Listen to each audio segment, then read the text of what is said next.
and the risks that are potentially in front of us. Okay, so we can start with the Bharat Jodo.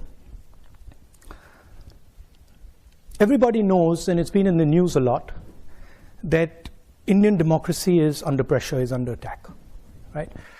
I'm an opposition leader in India, and we are navigating that space. What's happening? The institutional framework, which is required for a democracy, parliament, a free press, the judiciary, just the idea of mobilization, just the idea of moving around, these are all getting constrained. So we are facing an attack on the basic structure of Indian democracy. In the Constitution, India is described as a union of states, and that union requires a negotiation, requires a conversation. So it's slightly different than other countries. You can think about it much more at the scale of Europe, right? Multiple different states, much bigger than Europe, requiring a conversation and a negotiation to actually move forward. And it's that negotiation that is actually coming under attack and under threat, right? Here you can see that picture. That picture is taken in front of Parliament House, and that's where a whole bunch of opposition members of Parliament were just standing there talking about certain issues, and we were just locked up and put in jail. And that's happened 3 or 4 times, right? And it's happened relatively violently. That's just an example. And you've also heard of the attack on minorities, the attack on the press. So you get a sense of what is going on. Now, the one way I like to think about it is that Indian democracy is a public good, okay? Because it is by far the biggest democracy. At least 50% of people who live in a democratic space live in India. And so preserving and defending Indian democracy is more than just about India. It's actually about defending the democratic structure and the democratic system on the planet, right? Can we do the next slide? So that's what I described: capture and control of media and the judiciary, surveillance and intimidation. I myself had Pegasus on my phone. Large number of politicians have Pegasus on my phone, on their phone. I've been called by intelligence officers who tell me, listen, please be careful what you're saying on the phone, because we are sort of recording this stuff. So this is a constant pressure that we feel. Cases on opposition. I've got number of criminal libel cases for things that, you know, should under no circumstances be criminal libel cases. But that's the story, right? And that's what we are trying to defend. What we found as the opposition was that it's very difficult to communicate with people when you have this type of an assault on the media, on the democratic architecture. Can you go to the next slide? And so we decided to go back into Indian history and Indian culture, and we decided to use a very powerful tool that has been used in Indian history called the yatra. And that's Mahatma Gandhi doing a yatra against the British, which actually broke the back of the British Empire. It's called the Dandi Yatra. My Indian friends here will know about it. And it was a yatra that raised the issue of a salt tax. It was about 450 kilometers. The idea of a yatra, it's not just a journey, right? It's a journey, it's a conversation, it's listening to people, but at its heart, it's the idea of annihilating yourself. So at the heart of a yatra is the idea that you attack yourself, and you attack yourself by the distance that you walk, by the pressure you put yourself under, and that's the basic philosophy of a yatra. And the idea is that if you attack yourself and you shut yourself down, you shut your ideas down, then when someone speaks to you, you will be able to listen to him or her more effectively. That's the broad philosophical idea behind it, and it's there in a number of religious systems as well as an idea. The idea of attacking yourself, of annihilating yourself to understand, to observe, to listen. And it also has to have a sense of perseverance. It can't be that you just do it for 5 days. It's got to hurt you. It's got to be long. And it's got to take time. Can we do the next one? And so that's the yatra that we started. It started from Kanyakumari in the south, and it went all the way to Srinagar. 5 months, well actually 4.5 months of continuous walking, 4,000 kilometers, 14 states, 136 days, 9 languages, multiple religions. Next slide. And so we started on this. We decided, okay, we're going to do this. We got 125 core people, and we said, okay, we start to walk. And we had no idea, frankly, what we were getting ourselves into. Okay, because I'm a runner, so for me, I thought to myself, look, okay, we're walking 30 kilometers a day. I run 10 easily, so 30 can't be that difficult, right? A little bit of arrogance. So I was like, this is not going to be a big deal. And so we started. And immediately we realized what we had got ourselves into, okay? Because this was not actually about the distance at all, right? The distance was almost irrelevant. It was about the energy that was embedded in this thing, right? And the number of people, the scale of the thing, spiraled completely out of control. So it went, in our imagination, it was 120 people walking with, 3,000, 2,000 people coming sometimes. This became 50, 100,000 people. And when you get 50, 100,000 people next to you, it's not easy because you are just thrown around, right? And the forces are very, very big. To give you an idea, 6 people died, okay, walking this thing. Multiple people broke their legs, arms, and that was the type of energy that was released. What I did early on, I thought to myself, okay, so what is my responsibility in this? What do I have to do? And I came out with the concept, which was that when we're walking and there's this massive group of people and this pressure, I have to ensure that the space in front of me is safe, right? Whether it's a woman who comes, whether it's a young kid who comes, whether it's a handicapped person, whoever comes, that person's got to feel that I'm comfortable, and in this huge energetic system, I'm safe. That was my first idea. And the second idea was, which I told the guys working with us, I said that, look, whoever comes into this space must feel that they've come home, right? They should not feel that this is a political rally. They should feel that they've come to see their, there were many of us, so they've come to see their brother, or they've come to see their sister, or they've come to see their mother, and they should feel very comfortable over there. And then when they leave, they should have a feeling that I just left home. So we try to make it a personal, emotional connect with people.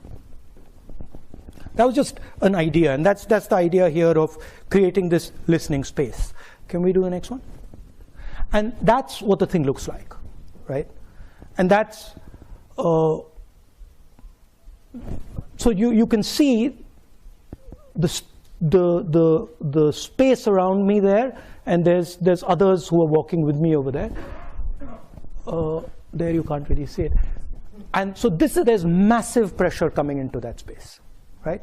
And these people are walking, and then we're inviting them into the space, and we're having these conversations, which interestingly, the moment we came up with the idea of making it a home, they stopped being political discussions. So what was a political idea suddenly became a personal idea, right?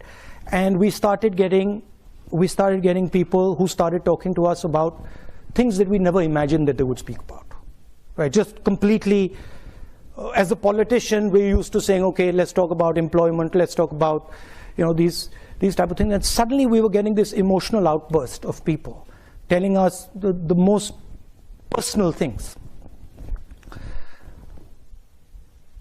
When you meet somebody, especially when you're a politician, the first thing you're trying to do is you're trying to tell them that you understand their situation, right? And even in business, that's the first thing you're trying to say. Look, I know what your problem is. I know how to solve your problem. That's the starting point. So when I began, that was my idea. Somebody had come to me and I'm a farmer. Oh yeah, your problem is, with the seeds, and your problem is, the fact that you're not getting your insurance money, etc. These type of things. And very quickly that just stopped, because the number of people that we were dealing was just too much. And the pain, then what also started to happen was my knee started to give me trouble. I had an old injury in college which had gone away, and then suddenly that thing started up, right? So in my mind, I was like, okay, I got to make sure that this is under control. And frankly, there's not much I can say now. And I just got to listen to everybody. And so what slowly started to happen is that my desire to speak just started to die, right? One, because I couldn't speak to so many people, and two, because I was in pain and I was just like, okay, I got to cruise through this thing, right? I'd get up in the morning. I mean, you can imagine it. You have knee pain, and you're like, okay, so how many kilometers do I got to go? 3,500. I mean, how do you even come to terms with that, right? You're like, my God, right? So this is, as I was dealing with this, I started to sort of go silent, right? And so I would speak to somebody. It would be as if I was like a dark lake. I'd just be sitting there and silently, and the person would be speaking to me. And slowly I started to feel many things that I could not feel before, right? So for example, a farmer would come, he'd grab my hand, and immediately when I grabbed his hand, I could tell the suffering that he's been through, the pain that he's been through, the difficulty he's been through. So you started to hear, not just with your ears, you start to hear with your hands, you start to listen with your eyes, you started to look, you're walking with somebody and you can see that he's struggling. So you start to get a sense of what this person is and where he's coming from. Very, very deep sense of that. I'll give you the most shocking example of this, and I said that these discussions started becoming very personal. So we're walking, and suddenly these two, and how you can hear in an individual, right, the voice of millions of people, right? That's what, as a politician, I think about. How do I take what you're saying and say, okay, how do I now take it from there to what a million ladies are saying, or million women are saying, or what you're feeling? How do I translate it to what a million or 500,000 women are saying? So I'm walking, and suddenly these two girls come. One of them grabs my hand on this side, and the other one grabs my hand on this side. And when they grab my hand, I feel something I've never felt before, right, in their hand. I'm like, this is strange. The way they're holding my hand, there's something strange in it, right? It's like almost like a desperate way of holding my hand. So I look at the girl and I say, tell me, what's happened? How are you doing? And she looks at me and she says, well, my sister and me, that's the sister, were gang raped by 5 guys. So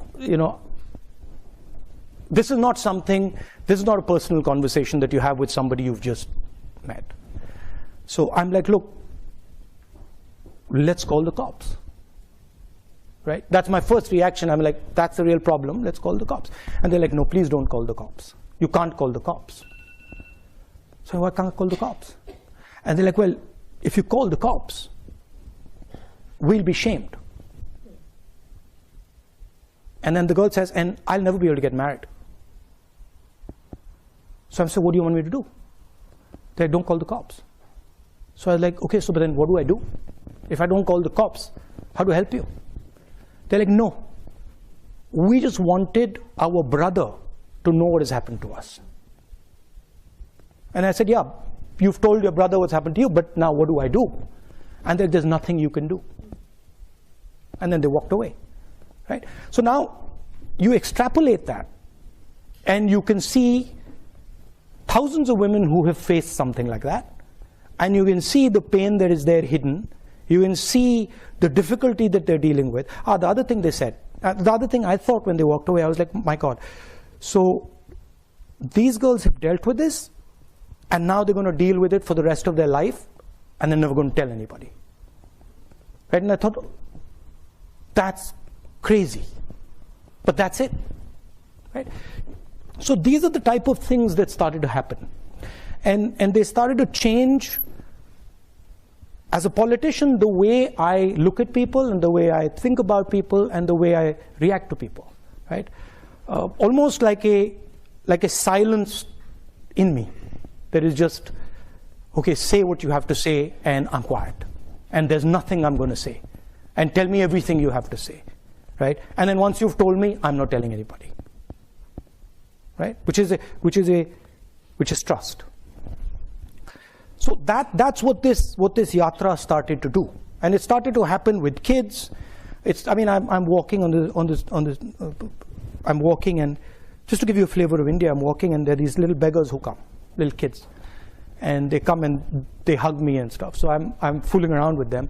And another man comes and says, don't do that. So, don't do what? He's like, don't touch them. I said, why? He says they're dirty. So I said, no, you and me are dirtier than them. Right? So you can see then these ideas that are floating around that suddenly you never heard them before. You never heard, or you didn't get the granularity of it anyway. And then, can we go to the next? Yeah, so that's a Sikh mechanic. You can see his hand there. And this is a girl whose house has been broken, whose house I think has been smashed. Anyway, next. Now this is where the thing gets really interesting. So we are going through all the states, and Kashmir is a state which is insurgency prone, right? There's a lot of violence. There's been quite a lot of violence for many years. In fact, that picture there is me putting flowers on the spot where almost 40 soldiers were killed by a car bomb some years back. So we arrive in Kashmir, and Kashmir is this so-called violent place. And as I'm entering Kashmir, the security guys come to me and say, listen, we need to talk to you. So what do you need to say? And they say, well, look, the thing is, you can't walk in Kashmir, right? It's not a good idea. We're walking 3 days, and we're walking 3 days in the roughest districts. So you can't walk in Kashmir. It's a bad idea. So I'm like, why can't I walk in Kashmir? And they're like, well, because you'll get hand grenades thrown on you. So now I'm responsible for 120 people I'm walking with, right? So I'm like, look, let me go and have a little word with them. And so I go and have a little word with them and say, look, they're telling us they're going to get hand grenades thrown at us. And they're like, okay. And I was like, frankly, I want to walk. I mean, if we get hand grenades, we get hand grenades. So they're like, yeah, we should all walk. And so we decided we're going to walk. And we start to walk.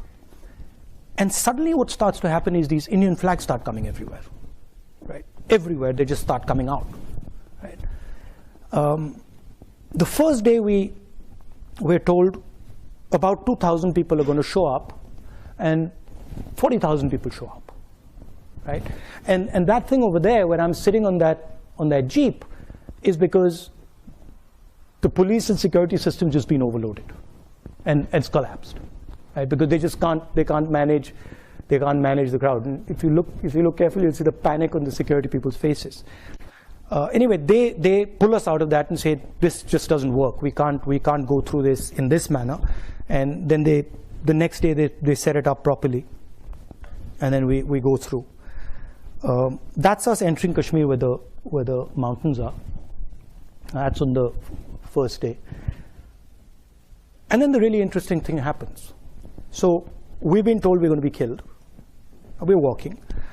And people are coming. And then one guy looks at me and he says, call me. So I'm like, come. And the security people have said, listen, please don't do this. Please don't call people. Like we walk here, don't call people, because this is putting everybody at risk. So the guy says, call me. I say, come. So he comes. He comes, starts walking next to me. And he says, Mr. Gandhi, you've come here to listen to us. So I'm like, yes. So he's like, that's interesting. He's like, you really come here to listen to us? And I'm like, yes. So he's like, good. And then he says, you see those guys over there? And we're walking. And he says, you see those guys over there? And I'm like, yes, who? He's like, those boys over there. And I'm like, yeah. He's like, the militants. Right? Now, militants should normally kill me. In that environment, militants should kill me. And he says, they're there. And they're looking at you. So I look at them, and they give me this sort of, I'm serious, they give me this sort of look. And I'm like, okay, I'm now in trouble, right? Because this guy's just told me this. They give me this look, and I give them this look back, and then we carry on, nothing happens, right? And why I'm telling you this is because they actually couldn't do anything. They actually didn't have the power to do anything, even if they wanted to. Because I had come into that environment listening. And I had come into that environment completely with no violence in me at all. And the vast number of people there were seeing that.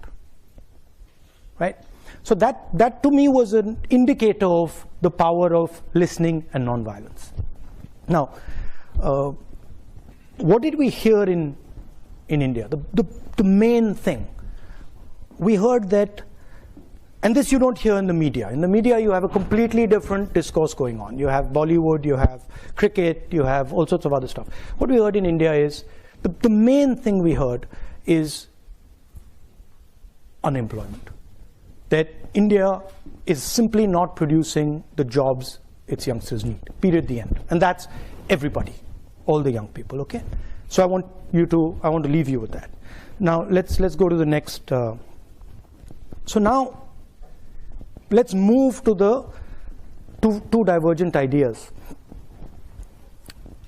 that are, there are many ideas, but the two that are big and the two that are powerful and playing out, the idea of the United States and the idea of China. And we know that the United States is the dominant superpower, global superpower, and it's had a record since the 1940s of enabling large amount of prosperity and growth, okay? And it's done that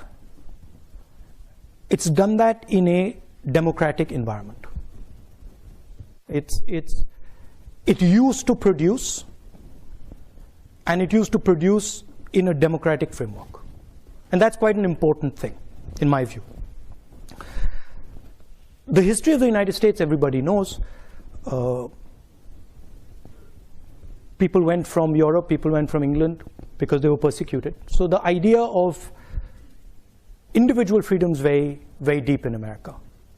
And the Americans, at least with their citizens, will protect that idea very firmly and very strongly. Right?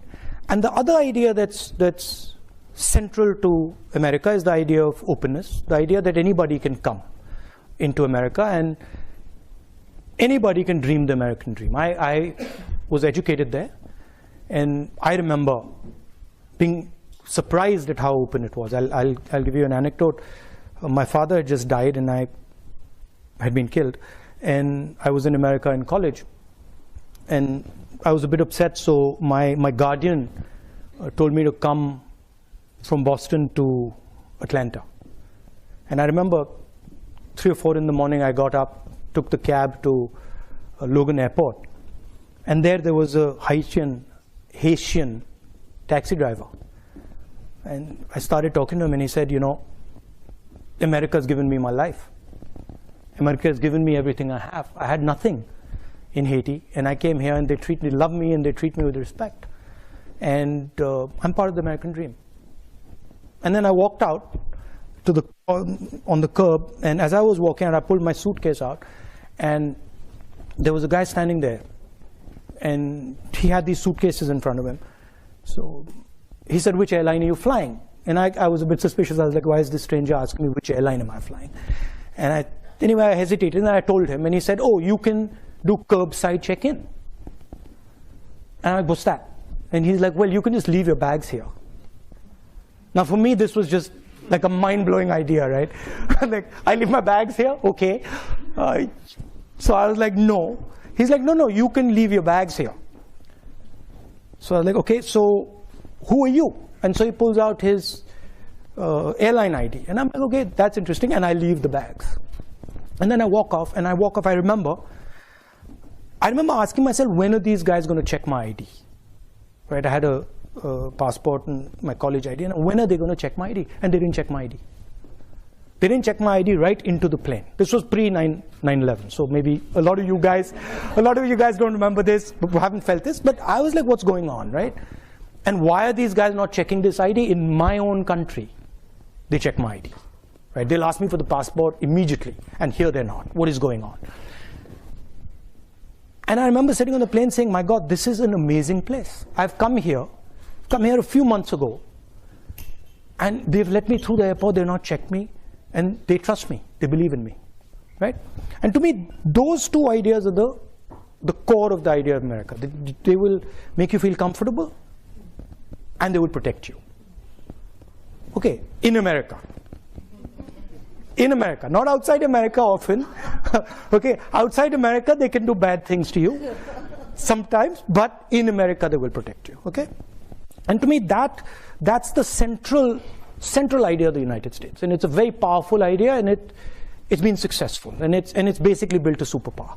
It's built an engine that has allowed people to come in, huge amount of innovation, huge amount of technological advancement, many positive spillovers. But now there's a problem. And in my view, there's two problems. One problem is that post 9/11, that idea that anybody could just walk into America has been challenged, questioned.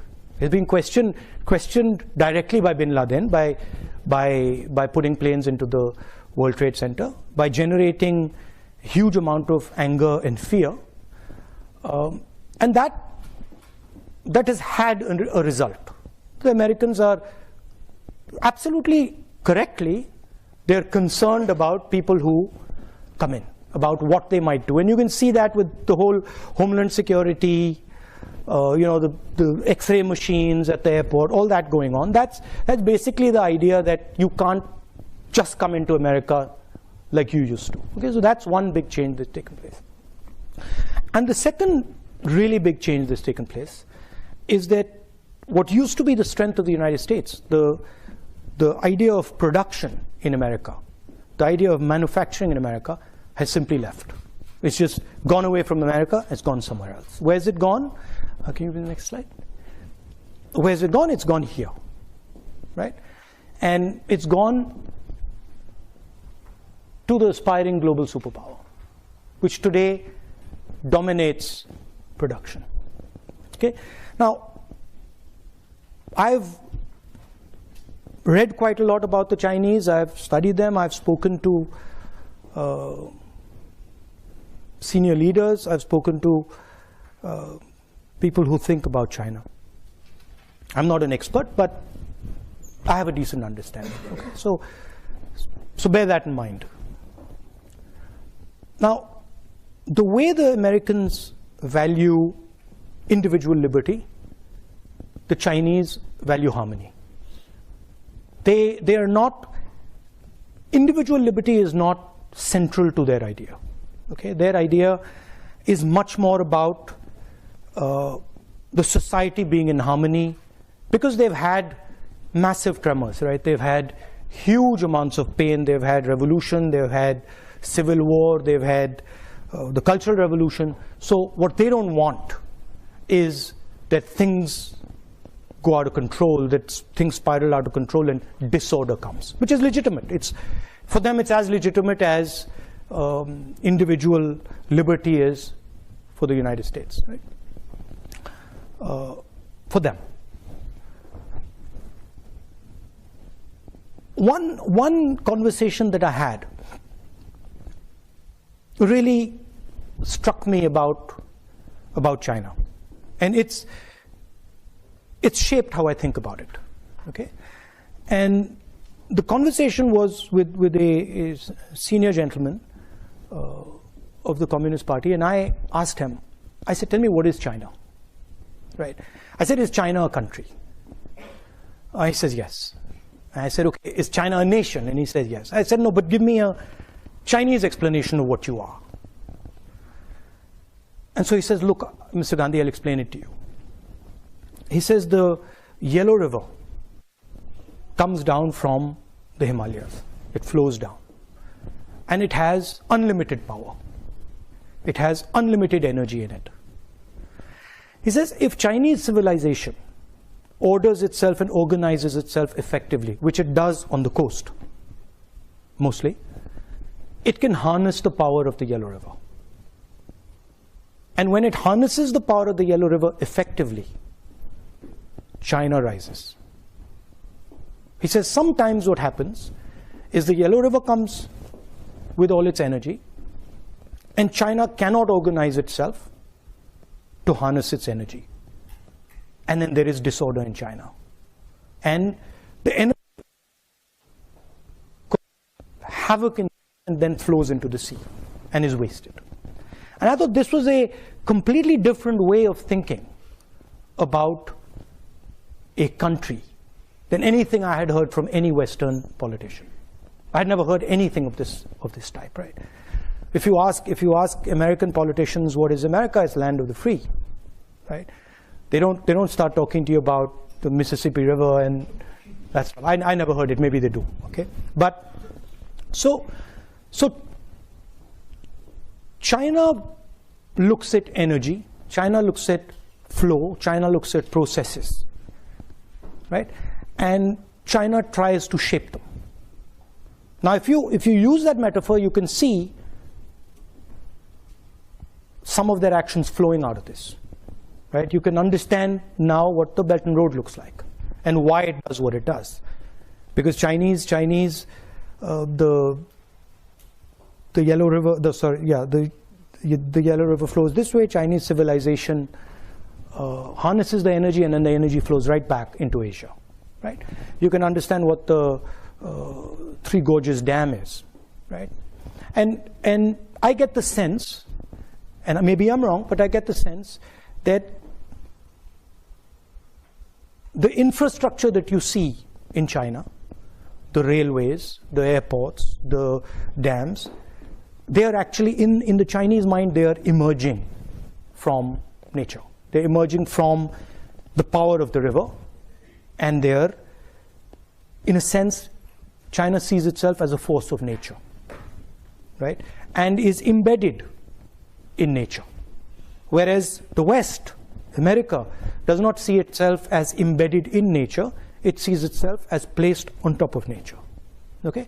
Now this completely changes how you think about things. And this explains, to me at least, why the Chinese would be so interested in harmony. And why, and how they would think about it. There's another conversation that for me was absolutely fascinating. And I started, when I get into conversations, I tend to pester people, ask them silly questions and stuff. So I started asking this other gentleman about IP, right? And I said, look, what do you think about IP? And he's like, no, we completely agree with IP, and IP makes sense. Intellectual property is fundamental. And I asked him a couple of times. And then he made two very interesting observations. So he says to me, in the middle of the conversation, he says, Mr. Gandhi, people don't invent things. Things emerge, right? Completely different viewpoint. In the United States, Steve Jobs invents something. In China, things emerge. Meaning processes happen, and then out of those processes, things come out. And he says, why should somebody who is, anyway, he says, even if things are invented, why should someone who has invented something have perpetual rights on it? So what if he's invented it? Why should he have a monopoly on the benefits of that thing? To me, this was quite a profound statement. And I said to him, look, the logic is that you give him the right to give him an incentive so that he invents again, right? I said, how do you think about incentives? He says, oh, very simple. The person who runs fastest wins, right? We don't really care if he invented it. If he can run fast enough and other people can't catch up with him, that's good enough incentive for him, right? So here you see two completely different ideas. One, that they're a force of nature, and two, powerful ideas, as powerful as American ideas for them, right? And two, that people are not actually inventing things, processes, energy, things are emerging from processes and energy. Okay? And this makes their worldview completely different. One last thing. The organizing principle of the United States, and something that you're very, very intimately associated with, is the corporation. Your lives will all be about corporation, or most of them will be about corporations and sales and marketing and elements of a corporation. And that's how America organizes itself. And I think embedded in this is the central innovation of the Chinese. Pre-collapse of the Soviet Union, there were two organizational systems on the planet, broadly. There was the American system, Western system with the corporation, and there was the Soviet system, and in those days the Chinese system with the state. State did what the corporation does. And post the collapse of the Soviet Union, can we go ahead? Is that no, I think they removed that quote. Post the collapse of the Soviet Union, the Chinese did something very innovative. And if you've heard the quote, you might have heard a quote by Deng Xiaoping saying that it doesn't matter the color of the cat as long as it can catch the mouse. Have you heard that quote? Yeah. So I think what he was saying in that quote was that actually we will organize ourselves using the corporation, just like the West, right? But we will do one further thing. Inside the corporation, we will embed the Communist Party. So it's a hybrid. It is exactly like the United States as far as the corporation is concerned, and then it's got a magic trick in it, which is that inside the corporation is what they call the instrument of the people, what we call the Communist Party of China, right? And this does something fundamental. What it does is it allows the Communist Party of China to have a full monopoly on information in the country, which the government of the United States doesn't have, or the government of India doesn't have, or the government of most other countries doesn't have, because there's a separation between the state and the corporation. And this gives them a huge advantage in artificial intelligence. It gives them a huge advantage in all sorts of, in cyber warfare, etc., etc. I'm just placing that on the table. So those are the two broad ideas. One is the maritime idea. The other is projecting right through Asia, the Belt and Road. And the contest is basically, is the planet going to be terrestrial? Is it going to remain maritime?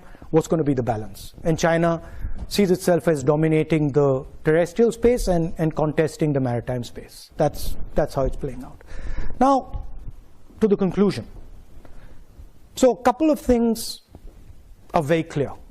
The first thing is that there's a huge communication gap between what people are saying and what the media and vested interests are saying. It's just completely divergent, right? And that's a huge problem because at least in our country, and I'm sure in the West, there's a disconnect between what people are actually feeling and what the media is saying they're feeling. Okay, that's a problem. Second thing, everybody knows that huge amount of inequality is being created, at least in the Western world and in India. A huge, massive concentration of wealth, massive concentration of income, in India, unemployment. So the worst thing that can happen is these two ideas collide with each other, right? Because then everybody's in trouble. And that's something that is not in anybody's interest, right? These ideas have their place. They're not going away anytime soon. But if they collide, it's a huge catastrophe. Can we have the next slide? So there are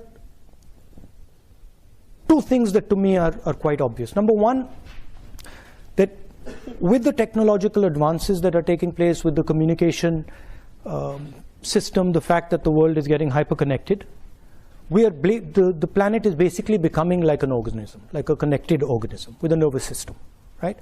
And that means things will move very, very fast. I mean, I don't want to use a bad analogy, but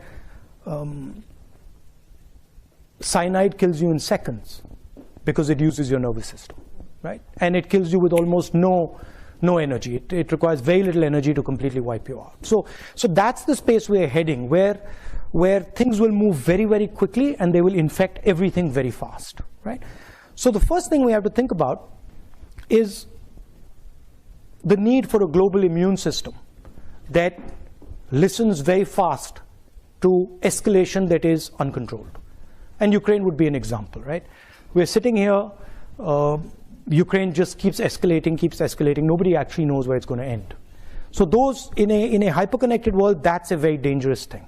And you need institutions and you need thinking that says, okay, these are the type of things that we tamp down immediately.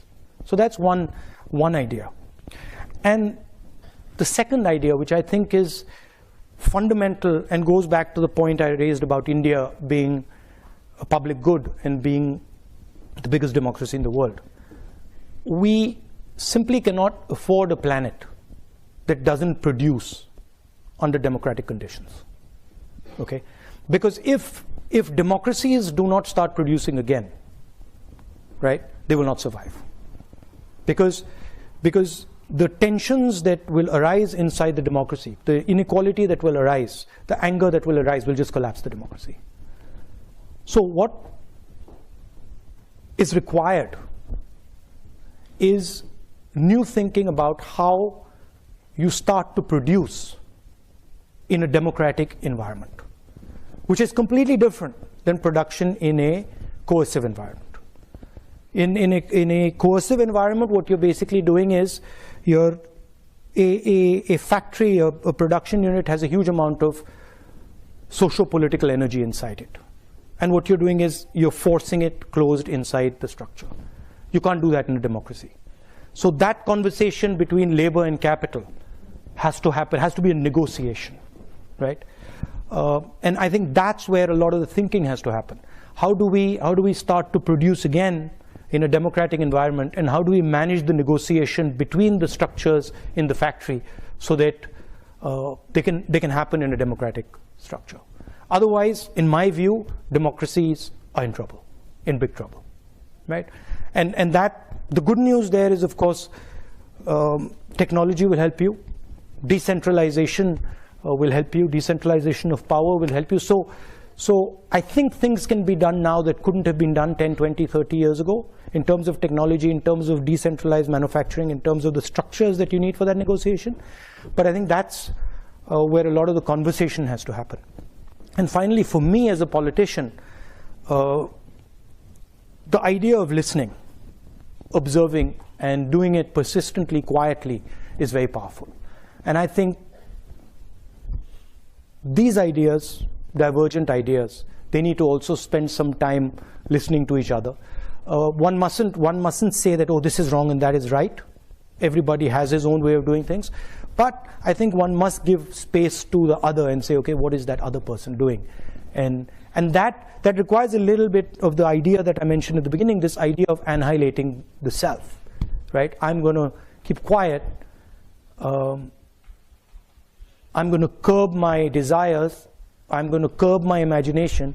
And I'm going to listen to the person in front of me with compassion, with affection, and see what he's trying to say, and listen deeply to what he's trying to say.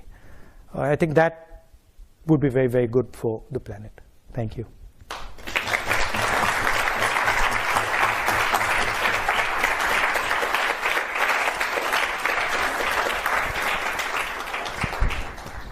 Thank you very much for Thank you. Profound. Yes, I mean, I think we are still thinking about the ideas. Thank you. Thrown at us. Do we have any time for questions? Did I overshoot? Yes? Okay. All right. Thank you. Questions? No, we got some questions from the audience already. All right. Excellent. First question is, what are your thoughts on the rising power of the right wing in India, its control of key institutions like the media and the judiciary? So when you look at these things seriously, you have to go past the idea of the right wing, and you have to go into what are the forces behind that structure, right? So what is causing that sort of change? Number one, massive concentration of wealth in few people's hands. Number two, complete control of the media as a result of the concentration of wealth. And number three, the lack of production in India, right? So if you have people working in factories, right, they can organize themselves politically. And if you can organize yourself politically, you can get a counterforce to right-wing mobilization. The problem is the bulk of India's people are unorganized labor. So it's very difficult for them to organize. They want to organize, they understand the need to organize, but because they're completely separate, they can't, right? So that's really how to think about it.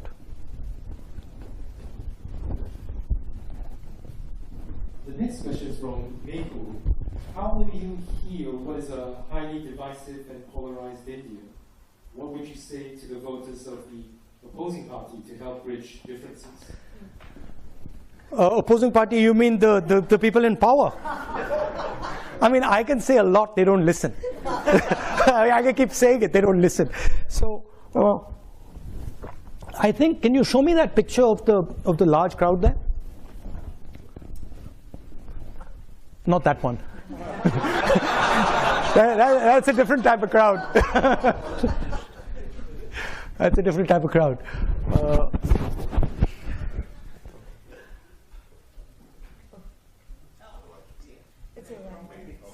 I think it's, yeah. It's a second, earlier. This one. So this is mass mobilization, right? And this is actually how you fight politically. Now, in a world where the media doesn't work, the way you fight is by mobilizing large numbers of people. It's difficult, it's tedious, it takes time, but that's the only way. You have to go through the street, right? And there's a lot that can be done using that system, right? I'm in fact surprised that it's not used more in other countries. I wonder about it, right? Because it's actually quite a simple thing to walk across India. It's not a complicated thing, right? And it's a very, very powerful thing.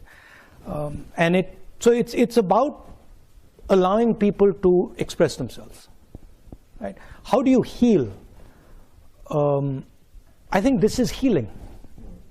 I think this really heals, because when somebody comes out and says, look, I had the opportunity to say what's in my heart. By the way, I had BJP guys coming here. I had BJP people coming up to me and saying what you're doing is good. What you're doing is good for the country, right? Large numbers of them, right? Because even they understand, at least the sensible one understand the risks that they're sort of pushing. Because in a hyper-connected world, you sort of create too much polarization, you get a massive backlash, and it can be very bad. The next question is, can you tell a few good policies implemented by Narendra Modi that you think are good for India in the long run? This is quite a popular question. No, see, the problem is that if you fundamentally disagree with the foundation of something, right? I mean, I could think about it and say, yeah, okay, maybe that policy that he's done is not a bad policy, right? Maybe giving ladies gas cylinders or giving people bank accounts is not a bad thing, it's a good thing. But that sort of misses the point, right? Because in my view, Narendra Modi is destroying the architecture of India. So I'm not too bothered about 2 or 3 good policies that he's doing if he's blowing my country to smithereens or our country to smithereens, right? And I think that's what he's doing. I think he is imposing an idea on India that India cannot absorb, right?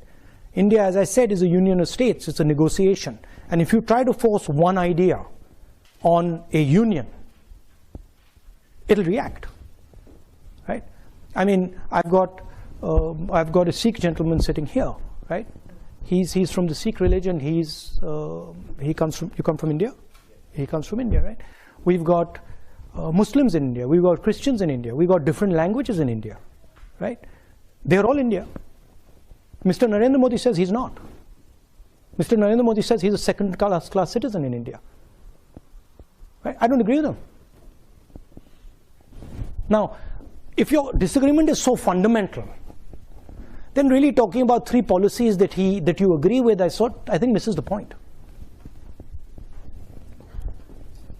Wilson Ho asks, how do you understand what India's place in the world is? How do I understand what India's place in the world is?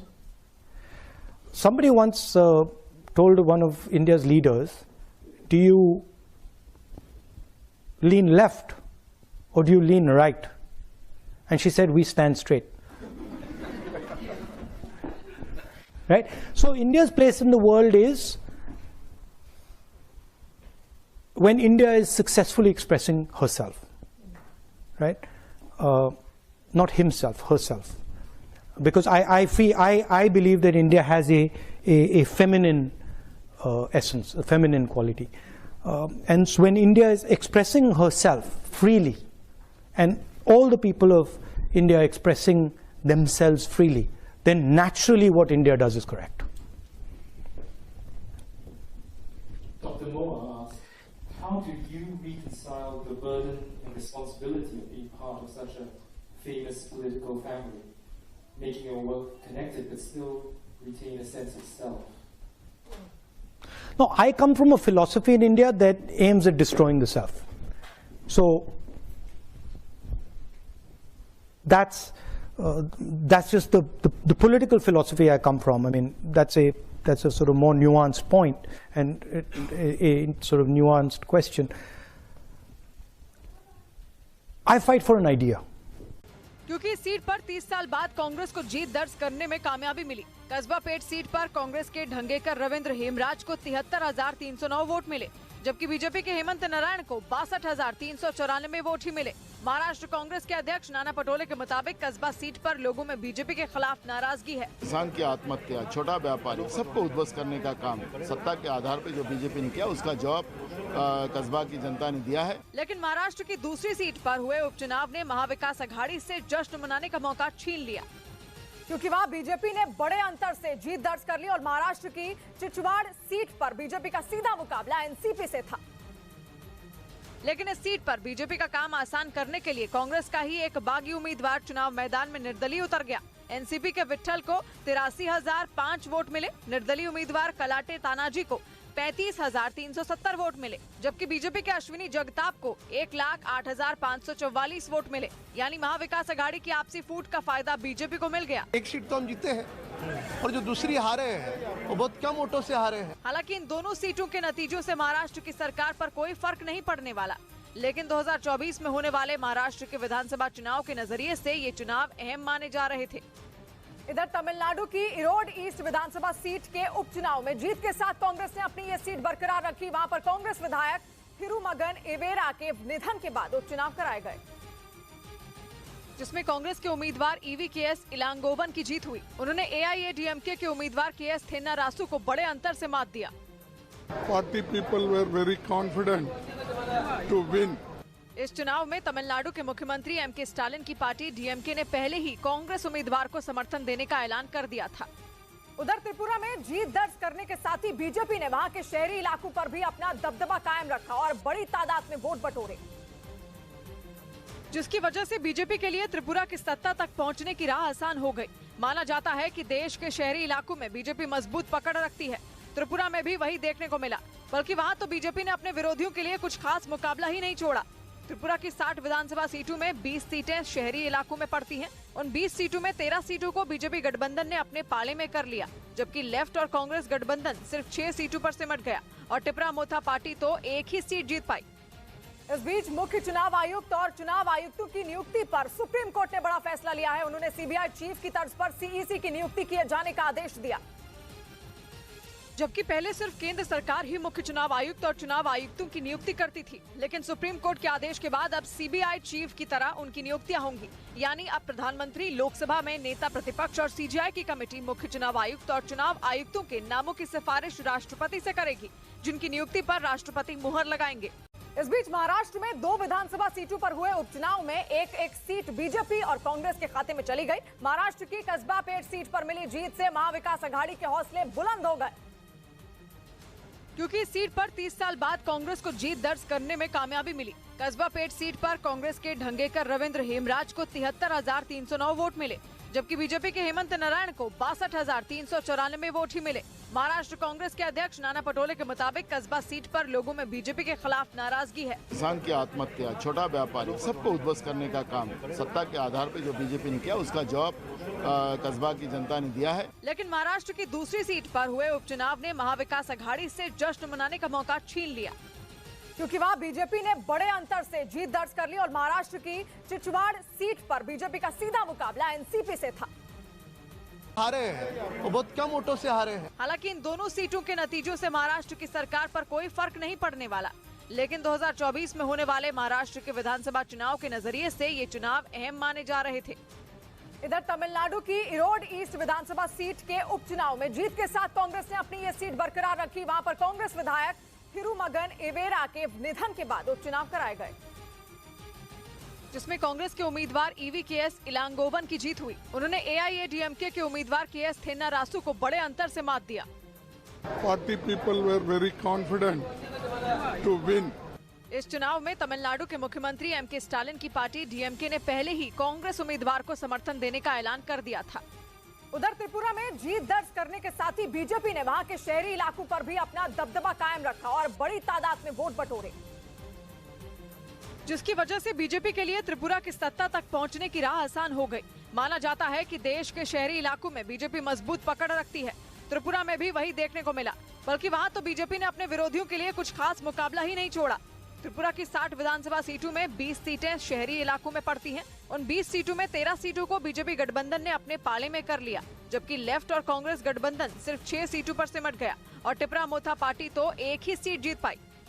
इस बीच मुख्य चुनाव आयुक्त और चुनाव आयुक्तों की नियुक्ति पर सुप्रीम कोर्ट ने बड़ा फैसला लिया है। उन्होंने CBI चीफ की तर्ज पर CEC की नियुक्ति किए जाने का आदेश दिया, जबकि पहले सिर्फ केंद्र सरकार ही मुख्य चुनाव आयुक्त और चुनाव आयुक्तों की नियुक्ति करती थी। लेकिन सुप्रीम कोर्ट के आदेश के बाद अब CBI चीफ की तरह उनकी नियुक्तियां होंगी। यानी अब प्रधानमंत्री, लोकसभा में नेता प्रतिपक्ष और CGI की कमेटी मुख्य चुनाव आयुक्त और चुनाव आयुक्तों के नामों की सिफारिश राष्ट्रपति से करेगी, जिनकी नियुक्ति पर राष्ट्रपति मुहर लगाएंगे।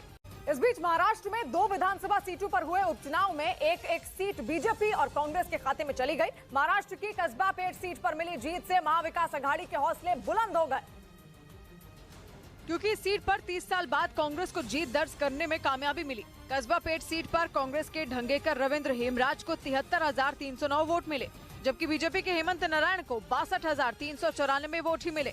महाराष्ट्र कांग्रेस के अध्यक्ष नाना पटोले के मुताबिक कस्बा सीट पर लोगों में बीजेपी के खिलाफ नाराजगी है। किसान की आत्महत्या, छोटा व्यापारी, सबको उद्ध्वस्त करने का काम सत्ता के आधार पर जो बीजेपी ने किया उसका जवाब कस्बा की जनता ने दिया है। लेकिन महाराष्ट्र की दूसरी सीट पर हुए उपचुनाव ने महाविकास आघाड़ी से जश्न मनाने का मौका छीन लिया, क्योंकि वहां बीजेपी ने बड़े अंतर से जीत दर्ज कर ली और महाराष्ट्र की चिचवाड़ सीट पर बीजेपी का सीधा मुकाबला एनसीपी से था।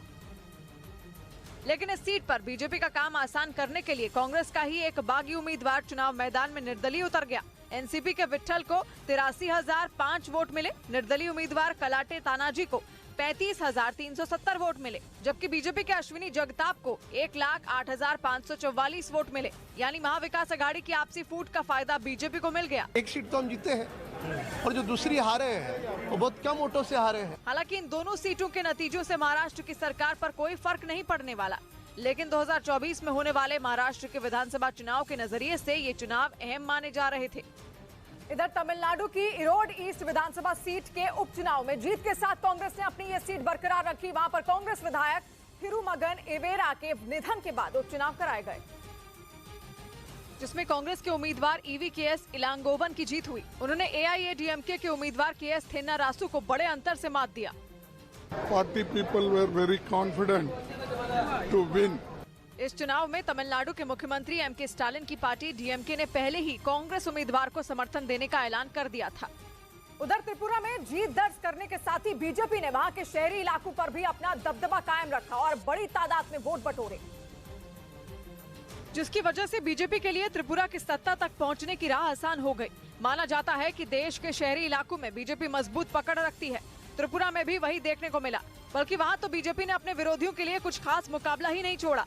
त्रिपुरा की 60 विधानसभा सीटों में 20 सीटें शहरी इलाकों में पड़ती हैं। उन 20 सीटों में 13 सीटों को बीजेपी गठबंधन ने अपने पाले में कर लिया, जबकि लेफ्ट और कांग्रेस गठबंधन सिर्फ 6 सीटों पर सिमट गया और टिपरा मोथा पार्टी तो एक ही सीट जीत पाई। इस बीच मुख्य चुनाव आयुक्त और चुनाव आयुक्तों की नियुक्ति पर सुप्रीम कोर्ट ने बड़ा फैसला लिया है। उन्होंने सीबीआई चीफ की तर्ज पर सीईसी की नियुक्ति किए जाने का आदेश दिया, जबकि पहले सिर्फ केंद्र सरकार ही मुख्य चुनाव आयुक्त और चुनाव आयुक्तों की नियुक्ति करती थी। लेकिन सुप्रीम कोर्ट के आदेश के बाद अब सीबीआई चीफ की तरह उनकी नियुक्तियां होंगी। यानी अब प्रधानमंत्री, लोकसभा में नेता प्रतिपक्ष और सीजीआई की कमेटी मुख्य चुनाव आयुक्त और चुनाव आयुक्तों के नामों की सिफारिश राष्ट्रपति से करेगी, जिनकी नियुक्ति पर राष्ट्रपति मुहर लगाएंगे। इस बीच महाराष्ट्र में 2 विधानसभा सीटों पर हुए उपचुनाव में एक सीट बीजेपी और कांग्रेस के खाते में चली गई। महाराष्ट्र की कस्बा पेट सीट पर मिली जीत से महाविकास आघाड़ी के हौसले बुलंद हो गए, क्योंकि इस सीट पर 30 साल बाद कांग्रेस को जीत दर्ज करने में कामयाबी मिली। कस्बा पेट सीट पर कांग्रेस के ढंगेकर रविंद्र हेमराज को 73,309 वोट मिले, जबकि बीजेपी के हेमंत नारायण को 62,394 वोट ही मिले। महाराष्ट्र कांग्रेस के अध्यक्ष नाना पटोले के मुताबिक कस्बा सीट पर लोगों में बीजेपी के खिलाफ नाराजगी है। किसान की आत्महत्या, छोटा व्यापारी, सबको उद्ध्वस्त करने का काम सत्ता के आधार पर जो बीजेपी ने किया उसका जवाब कस्बा की जनता ने दिया है। लेकिन महाराष्ट्र की दूसरी सीट पर हुए उपचुनाव ने महाविकास आघाड़ी से जश्न मनाने का मौका छीन लिया, क्योंकि वहां बीजेपी ने बड़े अंतर से जीत दर्ज कर ली और महाराष्ट्र की चिचवाड़ सीट पर बीजेपी का सीधा मुकाबला एनसीपी से था। लेकिन इस सीट पर बीजेपी का काम आसान करने के लिए कांग्रेस का ही एक बागी उम्मीदवार चुनाव मैदान में निर्दलीय उतर गया। एनसीपी के विट्ठल को 83,005 वोट मिले, निर्दलीय उम्मीदवार कलाटे तानाजी को 35,370 वोट मिले, जबकि बीजेपी के अश्विनी जगताप को 1,08,544 वोट मिले। यानी महाविकास आघाड़ी की आपसी फूट का फायदा बीजेपी को मिल गया। एक सीट तो हम जीते हैं और जो दूसरी हारे हैं वो बहुत कम वोटों से हारे हैं। हालांकि इन दोनों सीटों के नतीजों से महाराष्ट्र की सरकार पर कोई फर्क नहीं पड़ने वाला, लेकिन 2024 में होने वाले महाराष्ट्र के विधानसभा चुनाव के नजरिए से ये चुनाव अहम माने जा रहे थे। इधर तमिलनाडु की इरोड ईस्ट विधानसभा सीट के उपचुनाव में जीत के साथ कांग्रेस ने अपनी ये सीट बरकरार रखी। वहां पर कांग्रेस विधायक थिरुमगन एवेरा के निधन के बाद उपचुनाव कराए गए, जिसमें कांग्रेस के उम्मीदवार ईवीकेएस इलांगोवन की जीत हुई। उन्होंने एआईएडीएमके के उम्मीदवार केएस थेन्नारासु को बड़े अंतर से मात दिया। Party people were very confident to win. इस चुनाव में तमिलनाडु के मुख्यमंत्री एम.के. स्टालिन की पार्टी डीएमके ने पहले ही कांग्रेस उम्मीदवार को समर्थन देने का ऐलान कर दिया था। उधर त्रिपुरा में जीत दर्ज करने के साथ ही बीजेपी ने वहां के शहरी इलाकों पर भी अपना दबदबा कायम रखा और बड़ी तादाद में वोट बटोरे, जिसकी वजह से बीजेपी के लिए त्रिपुरा की सत्ता तक पहुंचने की राह आसान हो गई। माना जाता है कि देश के शहरी इलाकों में बीजेपी मजबूत पकड़ रखती है। त्रिपुरा में भी वही देखने को मिला, बल्कि वहां तो बीजेपी ने अपने विरोधियों के लिए कुछ खास मुकाबला ही नहीं छोड़ा। त्रिपुरा की 60 विधानसभा सीटों में 20 सीटें शहरी इलाकों में पड़ती हैं। उन 20 सीटों में 13 सीटों को बीजेपी गठबंधन ने अपने पाले में कर लिया, जबकि लेफ्ट और कांग्रेस गठबंधन सिर्फ 6 सीटों पर सिमट गया और टिपरा मोथा पार्टी तो एक ही सीट जीत पाई। इस बीच मुख्य चुनाव आयुक्त और चुनाव आयुक्तों की नियुक्ति पर सुप्रीम कोर्ट ने बड़ा फैसला लिया है। उन्होंने सीबीआई चीफ की तर्ज पर सीईसी की नियुक्ति किए जाने का आदेश दिया, जबकि पहले सिर्फ केंद्र सरकार ही मुख्य चुनाव आयुक्त और चुनाव आयुक्तों की नियुक्ति करती थी। लेकिन सुप्रीम कोर्ट के आदेश के बाद अब सीबीआई चीफ की तरह उनकी नियुक्तियां होंगी, यानी अब प्रधानमंत्री, लोकसभा में नेता प्रतिपक्ष और सीजीआई की कमेटी मुख्य चुनाव आयुक्त और चुनाव आयुक्तों के नामों की सिफारिश राष्ट्रपति से करेगी, जिनकी नियुक्ति पर राष्ट्रपति मुहर लगाएंगे। इस बीच महाराष्ट्र में 2 विधानसभा सीटों पर हुए उपचुनाव में एक सीट बीजेपी और कांग्रेस के खाते में चली गई। महाराष्ट्र की कस्बा पेट सीट पर मिली जीत से महाविकास आघाड़ी के हौसले बुलंद हो गए, क्योंकि इस सीट पर 30 साल बाद कांग्रेस को जीत दर्ज करने में कामयाबी मिली। कस्बा पेट सीट पर कांग्रेस के ढंगेकर रविंद्र हेमराज को 73,309 वोट मिले, जबकि बीजेपी के हेमंत नारायण को 62,394 वोट ही मिले। महाराष्ट्र कांग्रेस के अध्यक्ष नाना पटोले के मुताबिक कस्बा सीट पर लोगों में बीजेपी के खिलाफ नाराजगी है। किसान की आत्महत्या, छोटा व्यापारी, सबको उद्ध्वस्त करने का काम सत्ता के आधार पर जो बीजेपी ने किया, उसका जवाब कस्बा की जनता ने दिया है। लेकिन महाराष्ट्र की दूसरी सीट पर हुए उपचुनाव ने महाविकास आघाड़ी से जश्न मनाने का मौका छीन लिया, क्योंकि वहां बीजेपी ने बड़े अंतर से जीत दर्ज कर ली और महाराष्ट्र की चिचवाड़ सीट पर बीजेपी का सीधा मुकाबला एनसीपी से था। लेकिन इस सीट पर बीजेपी का काम आसान करने के लिए कांग्रेस का ही एक बागी उम्मीदवार चुनाव मैदान में निर्दलीय उतर गया। एनसीपी के विट्ठल को 83,005 वोट मिले, निर्दलीय उम्मीदवार कलाटे तानाजी को 35,370 वोट मिले, जबकि बीजेपी के अश्विनी जगताप को 1,08,544 वोट मिले। यानी महाविकास आघाड़ी की आपसी फूट का फायदा बीजेपी को मिल गया। एक सीट तो हम जीते हैं और जो दूसरी हारे हैं वो बहुत कम वोटों से हारे हैं। हालांकि इन दोनों सीटों के नतीजों से महाराष्ट्र की सरकार पर कोई फर्क नहीं पड़ने वाला, लेकिन 2024 में होने वाले महाराष्ट्र के विधानसभा चुनाव के नजरिए से ये चुनाव अहम माने जा रहे थे। इधर तमिलनाडु की इरोड ईस्ट विधानसभा सीट के उपचुनाव में जीत के साथ कांग्रेस ने अपनी ये सीट बरकरार रखी। वहां पर कांग्रेस विधायक थिरुमगन इवेरा के निधन के बाद उपचुनाव कराए गए, जिसमें कांग्रेस के उम्मीदवार ईवीकेएस इलांगोवन की जीत हुई। उन्होंने एआईएडीएमके के उम्मीदवार केएस थेन्नारासु को बड़े अंतर से मात दिया। Party people were very confident to win. इस चुनाव में तमिलनाडु के मुख्यमंत्री एम.के. स्टालिन की पार्टी डीएमके ने पहले ही कांग्रेस उम्मीदवार को समर्थन देने का ऐलान कर दिया था। उधर त्रिपुरा में जीत दर्ज करने के साथ ही बीजेपी ने वहां के शहरी इलाकों पर भी अपना दबदबा कायम रखा और बड़ी तादाद में वोट बटोरे, जिसकी वजह से बीजेपी के लिए त्रिपुरा की सत्ता तक पहुंचने की राह आसान हो गई। माना जाता है कि देश के शहरी इलाकों में बीजेपी मजबूत पकड़ रखती है। त्रिपुरा में भी वही देखने को मिला, बल्कि वहां तो बीजेपी ने अपने विरोधियों के लिए कुछ खास मुकाबला ही नहीं छोड़ा। त्रिपुरा की 60 विधानसभा सीटों में 20 सीटें शहरी इलाकों में पड़ती हैं। उन 20 सीटों में 13 सीटों को बीजेपी गठबंधन ने अपने पाले में कर लिया, जबकि लेफ्ट और कांग्रेस गठबंधन सिर्फ 6 सीटों पर सिमट गया और टिपरा मोथा पार्टी तो एक ही सीट जीत पाई। इस बीच मुख्य चुनाव आयुक्त और चुनाव आयुक्तों की नियुक्ति पर सुप्रीम कोर्ट ने बड़ा फैसला लिया है। उन्होंने सीबीआई चीफ की तर्ज पर सीईसी की नियुक्ति किए जाने का आदेश दिया, जबकि पहले सिर्फ केंद्र सरकार ही मुख्य चुनाव आयुक्त और चुनाव आयुक्तों की नियुक्ति करती थी। लेकिन सुप्रीम कोर्ट के आदेश के बाद अब सीबीआई चीफ की तरह उनकी नियुक्तियां होंगी, यानी अब प्रधानमंत्री, लोकसभा में नेता प्रतिपक्ष और सीजीआई की कमेटी मुख्य चुनाव आयुक्त और चुनाव आयुक्तों के नामों की सिफारिश राष्ट्रपति से करेगी, जिनकी नियुक्ति पर राष्ट्रपति मुहर लगाएंगे। इस बीच महाराष्ट्र में 2 विधानसभा सीटों पर हुए उपचुनाव में एक सीट बीजेपी और कांग्रेस के खाते में चली गई। महाराष्ट्र की कस्बा पेट सीट पर मिली जीत से महाविकास आघाड़ी के हौसले बुलंद हो गए, क्योंकि इस सीट पर 30 साल बाद कांग्रेस को जीत दर्ज करने में कामयाबी मिली। कस्बा पेट सीट पर कांग्रेस के ढंगेकर रविंद्र हेमराज को 73,309 वोट मिले, जबकि बीजेपी के हेमंत नारायण को 62,394 वोट ही मिले।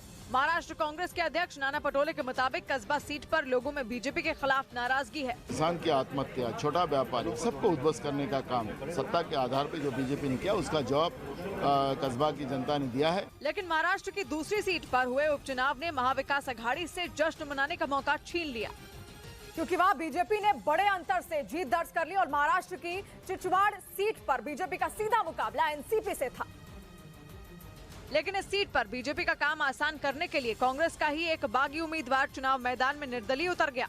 एनसीपी के विट्ठल को 83,005 वोट मिले, निर्दलीय उम्मीदवार कलाटे तानाजी को 35,370 वोट मिले, जबकि बीजेपी के अश्विनी जगताप को 1,08,544 वोट मिले। यानी महाविकास अघाड़ी की आपसी फूट का फायदा बीजेपी को मिल गया। एक सीट तो हम जीते हैं और जो दूसरी हारे हैं वो बहुत कम वोटों से हारे हैं। हालांकि इन दोनों सीटों के नतीजों से महाराष्ट्र की सरकार पर कोई फर्क नहीं पड़ने वाला, लेकिन 2024 में होने वाले महाराष्ट्र के विधानसभा चुनाव के नजरिए से ये चुनाव अहम माने जा रहे थे। इधर तमिलनाडु की इरोड ईस्ट विधानसभा सीट के उपचुनाव में जीत के साथ कांग्रेस ने अपनी ये सीट बरकरार रखी। वहां पर कांग्रेस विधायक थिरुमगन एवेरा के निधन के बाद उपचुनाव कराए गए, जिसमें कांग्रेस के उम्मीदवार ईवीकेएस इलांगोवन की जीत हुई। उन्होंने एआईएडीएमके के उम्मीदवार केएस थेन्नारासु को बड़े अंतर से मात दिया। Party people were very confident to win. इस चुनाव में तमिलनाडु के मुख्यमंत्री एमके स्टालिन की पार्टी डीएमके ने पहले ही कांग्रेस उम्मीदवार को समर्थन देने का ऐलान कर दिया था। उधर त्रिपुरा में जीत दर्ज करने के साथ ही बीजेपी ने वहां के शहरी इलाकों पर भी अपना दबदबा कायम रखा और बड़ी तादाद में वोट बटोरे, जिसकी वजह से बीजेपी के लिए त्रिपुरा की सत्ता तक पहुंचने की राह आसान हो गई। माना जाता है कि देश के शहरी इलाकों में बीजेपी मजबूत पकड़ रखती है। त्रिपुरा में भी वही देखने को मिला, बल्कि वहां तो बीजेपी ने अपने विरोधियों के लिए कुछ खास मुकाबला ही नहीं छोड़ा। त्रिपुरा की 60 विधानसभा सीटों में 20 सीटें शहरी इलाकों में पड़ती हैं। उन 20 सीटों में 13 सीटों को बीजेपी गठबंधन ने अपने पाले में कर लिया, जबकि लेफ्ट और कांग्रेस गठबंधन सिर्फ 6 सीटों पर सिमट गया और टिपरा मोथा पार्टी तो एक ही सीट जीत पाई।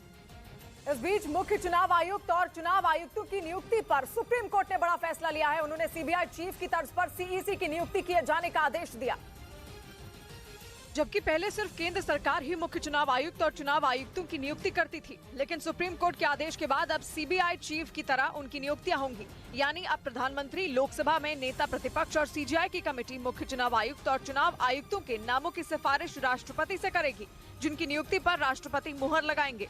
इस बीच महाराष्ट्र में 2 विधानसभा सीटों पर हुए उपचुनाव में एक सीट बीजेपी और कांग्रेस के खाते में चली गई। महाराष्ट्र की कस्बा पेट सीट पर मिली जीत से महाविकास अघाड़ी के हौसले बुलंद हो गए, क्योंकि इस सीट पर 30 साल बाद कांग्रेस को जीत दर्ज करने में कामयाबी मिली। कस्बा पेट सीट पर कांग्रेस के ढंगेकर रविंद्र हेमराज को 73,309 वोट मिले, जबकि बीजेपी के हेमंत नारायण को 62,394 वोट ही मिले। महाराष्ट्र कांग्रेस के अध्यक्ष नाना पटोले के मुताबिक कस्बा सीट पर लोगों में बीजेपी के खिलाफ नाराजगी है। किसान की आत्महत्या, छोटा व्यापारी, सबको उद्ध्वस्त करने का काम सत्ता के आधार पे जो बीजेपी ने किया उसका जवाब कस्बा की जनता ने दिया है। लेकिन महाराष्ट्र की दूसरी सीट पर हुए उपचुनाव ने महाविकास अघाड़ी से जश्न मनाने का मौका छीन लिया, क्योंकि वहां बीजेपी ने बड़े अंतर से जीत दर्ज कर ली और महाराष्ट्र की चिचवाड़ सीट पर बीजेपी का सीधा मुकाबला एनसीपी से था। लेकिन इस सीट पर बीजेपी का काम आसान करने के लिए कांग्रेस का ही एक बागी उम्मीदवार चुनाव मैदान में निर्दलीय उतर गया। एनसीपी के विट्ठल को 83,005 वोट मिले, निर्दलीय उम्मीदवार कलाटे तानाजी को 35,370 वोट मिले, जबकि बीजेपी के अश्विनी जगताप को 1,08,544 वोट मिले। यानी महाविकास अघाड़ी की आपसी फूट का फायदा बीजेपी को मिल गया। एक सीट तो हम जीते हैं और जो दूसरी हारे हैं वो बहुत कम वोटों से हारे हैं। हालांकि इन दोनों सीटों के नतीजों से महाराष्ट्र की सरकार पर कोई फर्क नहीं पड़ने वाला, लेकिन 2024 में होने वाले महाराष्ट्र के विधानसभा चुनाव के नजरिए से ये चुनाव अहम माने जा रहे थे। इधर तमिलनाडु की इरोड ईस्ट विधानसभा सीट के उपचुनाव में जीत के साथ कांग्रेस ने अपनी ये सीट बरकरार रखी। वहां पर कांग्रेस विधायक थिरुमगन एवेरा के निधन के बाद उपचुनाव कराए गए, जिसमें कांग्रेस के उम्मीदवार ईवीकेएस इलांगोवन की जीत हुई। उन्होंने एआईएडीएमके के उम्मीदवार केएस थेन्नारासु को बड़े अंतर से मात दिया। Party people were very confident to win. इस चुनाव में तमिलनाडु के मुख्यमंत्री एमके स्टालिन की पार्टी डीएमके ने पहले ही कांग्रेस उम्मीदवार को समर्थन देने का ऐलान कर दिया था। उधर त्रिपुरा में जीत दर्ज करने के साथ ही बीजेपी ने वहां के शहरी इलाकों पर भी अपना दबदबा कायम रखा और बड़ी तादाद में वोट बटोरे, जिसकी वजह से बीजेपी के लिए त्रिपुरा की सत्ता तक पहुंचने की राह आसान हो गई। माना जाता है कि देश के शहरी इलाकों में बीजेपी मजबूत पकड़ रखती है। त्रिपुरा में भी वही देखने को मिला, बल्कि वहां तो बीजेपी ने अपने विरोधियों के लिए कुछ खास मुकाबला ही नहीं छोड़ा। त्रिपुरा की 60 विधानसभा सीटों में 20 सीटें शहरी इलाकों में पड़ती हैं। उन 20 सीटों में 13 सीटों को बीजेपी गठबंधन ने अपने पाले में कर लिया, जबकि लेफ्ट और कांग्रेस गठबंधन सिर्फ 6 सीटों पर सिमट गया और टिपरा मोथा पार्टी तो एक ही सीट जीत पाई। इस बीच मुख्य चुनाव आयुक्त और चुनाव आयुक्तों की नियुक्ति पर सुप्रीम कोर्ट ने बड़ा फैसला लिया है। उन्होंने सीबीआई चीफ की तर्ज पर सीईसी की नियुक्ति किए जाने का आदेश दिया, जबकि पहले सिर्फ केंद्र सरकार ही मुख्य चुनाव आयुक्त और चुनाव आयुक्तों की नियुक्ति करती थी। लेकिन सुप्रीम कोर्ट के आदेश के बाद अब सीबीआई चीफ की तरह उनकी नियुक्तियां होंगी, यानी अब प्रधानमंत्री, लोकसभा में नेता प्रतिपक्ष और सीजीआई की कमेटी मुख्य चुनाव आयुक्त और चुनाव आयुक्तों के नामों की सिफारिश राष्ट्रपति से करेगी, जिनकी नियुक्ति पर राष्ट्रपति मुहर लगाएंगे। इस बीच महाराष्ट्र में 2 विधानसभा सीटों पर हुए उपचुनाव में एक सीट बीजेपी और कांग्रेस के खाते में चली गई। महाराष्ट्र की कस्बा पेट सीट पर मिली जीत से महाविकास आघाड़ी के हौसले बुलंद हो गए, क्योंकि इस सीट पर 30 साल बाद कांग्रेस को जीत दर्ज करने में कामयाबी मिली। कस्बा पेट सीट पर कांग्रेस के ढंगेकर रविंद्र हेमराज को 73,309 वोट मिले, जबकि बीजेपी के हेमंत नारायण को 62,394 वोट ही मिले। महाराष्ट्र कांग्रेस के अध्यक्ष नाना पटोले के मुताबिक कस्बा सीट पर लोगों में बीजेपी के खिलाफ नाराजगी है। किसान की आत्महत्या, छोटा व्यापारी, सबको उद्ध्वस्त करने का काम सत्ता के आधार पर जो बीजेपी ने किया, उसका जवाब कस्बा की जनता ने दिया है। लेकिन महाराष्ट्र की दूसरी सीट पर हुए उपचुनाव ने महाविकास आघाड़ी से जश्न मनाने का मौका छीन लिया, क्योंकि वहां बीजेपी ने बड़े अंतर से जीत दर्ज कर ली और महाराष्ट्र की चिचवाड़ सीट पर बीजेपी का सीधा मुकाबला एनसीपी से था। लेकिन इस सीट पर बीजेपी का काम आसान करने के लिए कांग्रेस का ही एक बागी उम्मीदवार चुनाव मैदान में निर्दलीय उतर गया। एनसीपी के विट्ठल को 83,005 वोट मिले, निर्दलीय उम्मीदवार कलाटे तानाजी को 35,370 वोट मिले, जबकि बीजेपी के अश्विनी जगताप को 1,08,544 वोट मिले। यानी महाविकास आघाड़ी की आपसी फूट का फायदा बीजेपी को मिल गया। एक सीट तो हम जीते हैं और जो दूसरी हारे हैं वो बहुत कम वोटों से हारे हैं। हालांकि इन दोनों सीटों के नतीजों से महाराष्ट्र की सरकार पर कोई फर्क नहीं पड़ने वाला, लेकिन 2024 में होने वाले महाराष्ट्र के विधानसभा चुनाव के नजरिए से ये चुनाव अहम माने जा रहे थे। इधर तमिलनाडु की इरोड ईस्ट विधानसभा सीट के उपचुनाव में जीत के साथ कांग्रेस ने अपनी ये सीट बरकरार रखी। वहां पर कांग्रेस विधायक थिरुमगन एवेरा के निधन के बाद उपचुनाव कराए गए, जिसमें कांग्रेस के उम्मीदवार ईवीकेएस इलांगोवन की जीत हुई। उन्होंने एआईएडीएमके के उम्मीदवार केएस थेन्नारासु को बड़े अंतर से मात दिया। Party people were very confident to win. इस चुनाव में तमिलनाडु के मुख्यमंत्री एमके स्टालिन की पार्टी डीएमके ने पहले ही कांग्रेस उम्मीदवार को समर्थन देने का ऐलान कर दिया था। उधर त्रिपुरा में जीत दर्ज करने के साथ ही बीजेपी ने वहां के शहरी इलाकों पर भी अपना दबदबा कायम रखा और बड़ी तादाद में वोट बटोरे, जिसकी वजह से बीजेपी के लिए त्रिपुरा की सत्ता तक पहुंचने की राह आसान हो गई। माना जाता है कि देश के शहरी इलाकों में बीजेपी मजबूत पकड़ रखती है। त्रिपुरा में भी वही देखने को मिला, बल्कि वहां तो बीजेपी ने अपने विरोधियों के लिए कुछ खास मुकाबला ही नहीं छोड़ा। त्रिपुरा की 60 विधानसभा सीटों में 20 सीटें शहरी इलाकों में पड़ती हैं। उन 20 सीटों में 13 सीटों को बीजेपी गठबंधन ने अपने पाले में कर लिया, जबकि लेफ्ट और कांग्रेस गठबंधन सिर्फ 6 सीटों पर सिमट गया और टिपरा मोथा पार्टी तो एक ही सीट जीत पाई। इस बीच मुख्य चुनाव आयुक्त और चुनाव आयुक्तों की नियुक्ति पर सुप्रीम कोर्ट ने बड़ा फैसला लिया है। उन्होंने सीबीआई चीफ की तर्ज पर सीईसी की नियुक्ति किए जाने का आदेश दिया, जबकि पहले सिर्फ केंद्र सरकार ही मुख्य चुनाव आयुक्त और चुनाव आयुक्तों की नियुक्ति करती थी। लेकिन सुप्रीम कोर्ट के आदेश के बाद अब सीबीआई चीफ की तरह उनकी नियुक्तियां होंगी, यानी अब प्रधानमंत्री, लोकसभा में नेता प्रतिपक्ष और सीजीआई की कमेटी मुख्य चुनाव आयुक्त और चुनाव आयुक्तों के नामों की सिफारिश राष्ट्रपति से करेगी, जिनकी नियुक्ति पर राष्ट्रपति मुहर लगाएंगे। इस बीच महाराष्ट्र में 2 विधानसभा सीटों पर हुए उपचुनाव में एक सीट बीजेपी और कांग्रेस के खाते में चली गई। महाराष्ट्र की कस्बा पेट सीट पर मिली जीत से महाविकास आघाड़ी के हौसले बुलंद हो गए, क्योंकि इस सीट पर 30 साल बाद कांग्रेस को जीत दर्ज करने में कामयाबी मिली। कस्बा पेट सीट पर कांग्रेस के ढंगेकर रविंद्र हेमराज को 73,309 वोट मिले, जबकि बीजेपी के हेमंत नारायण को 62,394 वोट ही मिले। महाराष्ट्र कांग्रेस के अध्यक्ष नाना पटोले के मुताबिक कस्बा सीट पर लोगों में बीजेपी के खिलाफ नाराजगी है। किसान की आत्महत्या, छोटा व्यापारी, सबको उद्ध्वस्त करने का काम सत्ता के आधार पर जो बीजेपी ने किया, उसका जवाब कस्बा की जनता ने दिया है। लेकिन महाराष्ट्र की दूसरी सीट पर हुए उपचुनाव ने महाविकास आघाड़ी से जश्न मनाने का मौका छीन लिया, क्योंकि वहां बीजेपी ने बड़े अंतर से जीत दर्ज कर ली और महाराष्ट्र की चिचवाड़ सीट पर बीजेपी का सीधा मुकाबला एनसीपी से था। लेकिन इस सीट पर बीजेपी का काम आसान करने के लिए कांग्रेस का ही एक बागी उम्मीदवार चुनाव मैदान में निर्दलीय उतर गया। एनसीपी के विट्ठल को 83,005 वोट मिले। निर्दलीय उम्मीदवार कलाटे तानाजी को 35,370 वोट मिले, जबकि बीजेपी के अश्विनी जगताप को 1,08,544 वोट मिले। यानी महाविकास अघाड़ी की आपसी फूट का फायदा बीजेपी को मिल गया। एक सीट तो हम जीते हैं और जो दूसरी हारे हैं वो बहुत कम वोटों से हारे हैं। हालांकि इन दोनों सीटों के नतीजों से महाराष्ट्र की सरकार पर कोई फर्क नहीं पड़ने वाला, लेकिन 2024 में होने वाले महाराष्ट्र के विधानसभा चुनाव के नजरिए से ये चुनाव अहम माने जा रहे थे। इधर तमिलनाडु की इरोड ईस्ट विधानसभा सीट के उपचुनाव में जीत के साथ कांग्रेस ने अपनी ये सीट बरकरार रखी। वहां पर कांग्रेस विधायक थिरुमगन एवेरा के निधन के बाद उपचुनाव कराए गए, जिसमें कांग्रेस के उम्मीदवार EVKS इलांगोवन की जीत हुई। उन्होंने AIADMK के उम्मीदवार KS थेन्नारासु को बड़े अंतर से मात दिया। Party people were very confident to win. इस चुनाव में तमिलनाडु के मुख्यमंत्री MK स्टालिन की पार्टी DMK ने पहले ही कांग्रेस उम्मीदवार को समर्थन देने का ऐलान कर दिया था। उधर त्रिपुरा में जीत दर्ज करने के साथ ही बीजेपी ने वहां के शहरी इलाकों पर भी अपना दबदबा कायम रखा और बड़ी तादाद में वोट बटोरे, जिसकी वजह से बीजेपी के लिए त्रिपुरा की सत्ता तक पहुंचने की राह आसान हो गई। माना जाता है कि देश के शहरी इलाकों में बीजेपी मजबूत पकड़ रखती है। त्रिपुरा में भी वही देखने को मिला, बल्कि वहां तो बीजेपी ने अपने विरोधियों के लिए कुछ खास मुकाबला ही नहीं छोड़ा। त्रिपुरा की 60 विधानसभा सीटों में 20 सीटें शहरी इलाकों में पड़ती हैं। उन 20 सीटों में 13 सीटों को बीजेपी गठबंधन ने अपने पाले में कर लिया, जबकि लेफ्ट और कांग्रेस गठबंधन सिर्फ 6 सीटों पर सिमट गया और टिपरा मोथा पार्टी तो एक ही सीट जीत पाई।